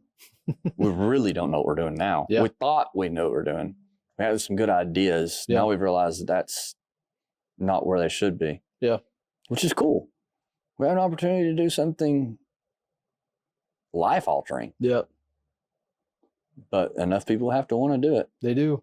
If we don't do it, they're going to. Yep. That's where we're at. Good is either going to take back control or evil is going to win. Yep. I don't think people really understand that. I don't think they do either. I think that they still see right, left, or educated, uneducated, maybe good characteristics, bad characteristics, but not true good and evil. Right. Of living life to serving the Lord or living life to serve the devil. Yep. And you can't believe in Jesus without believing that the devil exists. Mm-hmm. So how come so many people are only believing in the Jesus part? They're not believing that all the pedophilia, the transgender movements, the indoctrination of children, the normalizing of so many unchristian, believable things. Yeah. They're being silent to it. Yeah, I think. So is that good being silent, or is that evil sitting back watching? And how do we know? Yeah, I think a lot of it is we've never, in this country, I don't think we've ever dealt with the height and the magnitude on a large scale of how evil the world can be. And so people are afraid to admit that, things are happening. Perfect example, when World War II. I was going to ask if you would think that this was worse than that. Yeah. When the Nazis were putting the Jews in concentration camps and, killing them. From what we know about. Yeah, from what we know about. We know about the history of World War II. Sure. And I've been to Auschwitz and Birkenau, and experienced them, man. It's a dark place. Yeah. But there was a reporter that came back. But for some reason, we only heard one side of that history story. That's fair. I want to know what the other side is so that I can at least make my own judgment. Sure. You know what I mean? Yeah, but the point I'm not saying that what was done is right by any means. Right. But I want to know why we didn't know anything else. Yeah, but the point I'm getting to is there was a reporter that came back that Mhm. reported that to authorities in the U.S. Yeah. And the U.S. was like, no, that can't happen. Right. People aren't that evil. Yeah. They can be. Oh yeah. You know, the absence of Jesus, man, it's a dark place. You know, I got involved in dark some place. school board stuff a few years back when some things, and the largest thing that you would hear about it is that's not happening in our area. Yeah. That's only happening out west, and it is happening here. Yeah. But my argument is, why are you okay with it happening somewhere else in our country as long as it's not happening in your home? Right. Yep. And that's how it comes here. The fact that it's happening at all is a problem. Yes. You know. So why are these good men and women being tolerant as long as it's not affecting them here? Right. Do we fight for our children only in our own community, or do we fight for our children in our own country? Yeah. Do we fight for our children in the entire world? Who's drawing the lines and where are they drawing at? And who's getting the memo with it so we know what to do? Again, I think it's people just being uncomfortable. Yeah. You know, it's very uncomfortable to do the right thing. Yes, for sure. You know, it's very uncomfortable to do the right thing a lot because there's a lot of fear that surrounds, you know, speaking out against pedophilia or human trafficking. We're going to renormalize that. This area, so my wife and I, we've done a lot of work with anti-human trafficking organizations. We're actually involved with one locally. Nice. And this area is a hub because of where we're geographically located. And people, and I tell people that here, and they're like, no way. This is a small town. There's no way that's happening. Like, man, you have no idea. Our population quadruples on a day. Any given day can do that. Yep. People don't realize it. They don't. It's to the point now where I'm so aware, I can drive through certain areas and think that that's what's going on. Yeah. I drove through one not long ago that I'm questionable about. I'm at the point I can, same. I can just. And there's times that I'm walking around in some areas, up around where you work and some other areas that I see stuff and I'm like, do I need to say something? Do I need to intervene? Do I need to? And I sometimes I'm guilty of feeling, guilt and saying, I feel like I should have done something and I didn't. Right. But then I'm also guilty of, well, what if I would have tried to do something and I was wrong? Yeah. And that's a tough place to be in. Yeah. I would rather be wrong. I'd rather try something and be wrong for sure. But I also understand that society is not ready for that. No. Culture is not really acceptant of that yet. And my tactics are a little bit different than most. Goes back to having those hard conversations and people are not comfortable having them. But there's some hard conversations that need to be had. Yeah. Especially when it surrounds evil stuff like that. Yeah, for sure. And how we're not really perpetuating goodness and holiness the way that we should. Right. Yeah. And that could be it. I mean, that's evil. Mm-hmm. It's all that it is. It has to be dealt with. Yep. The book says what to do. Yep. Why aren't the followers doing it? Yeah. Yeah. What do you think? Wish I knew the answer. I do too. But listen, we've started the process. Yep. I feel like hopefully we'll figure it out. I'm on a mission too. I have nothing else to lose. Yeah. I mean, what's going to happen? Yeah. I can't think of anything that can happen to me that's worse than what's already happened. Yeah. Or a world that we could live in that's worse than the world that we live in now. Yeah. Yeah, can't get much worse. And it really can't. It really can't. Yeah. I think when it does, it'll be over. Yeah. I think that's how worse. That's the only worst that we have. Mm-hmm. And it's to the point where if I have an escape plan and will continue to make it better, that I will leave this country if it gets to a point. Yep. But until that point, I'm going to fight for it. Yeah. I'm not going to fight for the way that it is now. I'm going to fight for what it should be. Yeah. And what it's supposed to be. Yeah. And not even just our country, but society as a whole, culture, the world, God's creation. Yep. It's not limited to geographical locations. Right. We're not limited to certain things that we're told about. Right. We're here. We can do whatever we want. Mm-hmm. As long as we believe that. Yeah. And I think that's where it starts, is the belief. Yep. Why so many people can come to places like this and not have that belief is very sad to me. Because this is where you're supposed to get it. And this is where it is watered and where the growth happens and where you do strength training for it. Yep. This is where you perfect that, not where you just come and sit in its glory. Right. I don't know what to do with that. Yeah. Not telling everybody to stop going to churches. Right. No, I think it's important. Maybe put them in check. I think everything needs to be in check. Yeah. I think everything, and I mean, I'm talking, I go to doctors' offices that need to be in check. Yeah. Governmental things. Oh man. All things. I think that society and culture as a whole has got way off course. Agreed. Yeah. I just about every time I go to a doctor, I question them. Yeah. You know? I've been dealing with some medical stuff lately, and it's the most aggravating thing. Right. So I been self-employed. I lost my health insurance in 2009. When if you liked your health insurance, you got to keep it. That didn't work out. Yeah. So I didn't have it until 2020. Wow. And then March of 2020 is when this pandemic happened. So I'm just now really getting to address some things that haven't been addressed, and on top of things that have happened recently.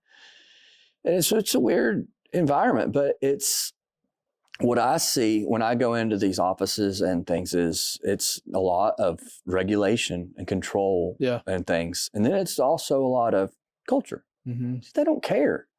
You don't get treated kindly anymore. You have no personal feeling of relationship anywhere that you go. Customer service is horrible. And that's a complete culture shift, the way that people treat each other. Yep. But they look on here and see people getting by with it and think that it's okay to do out in the world. It's not. No, it's not. And when I've intentionally started,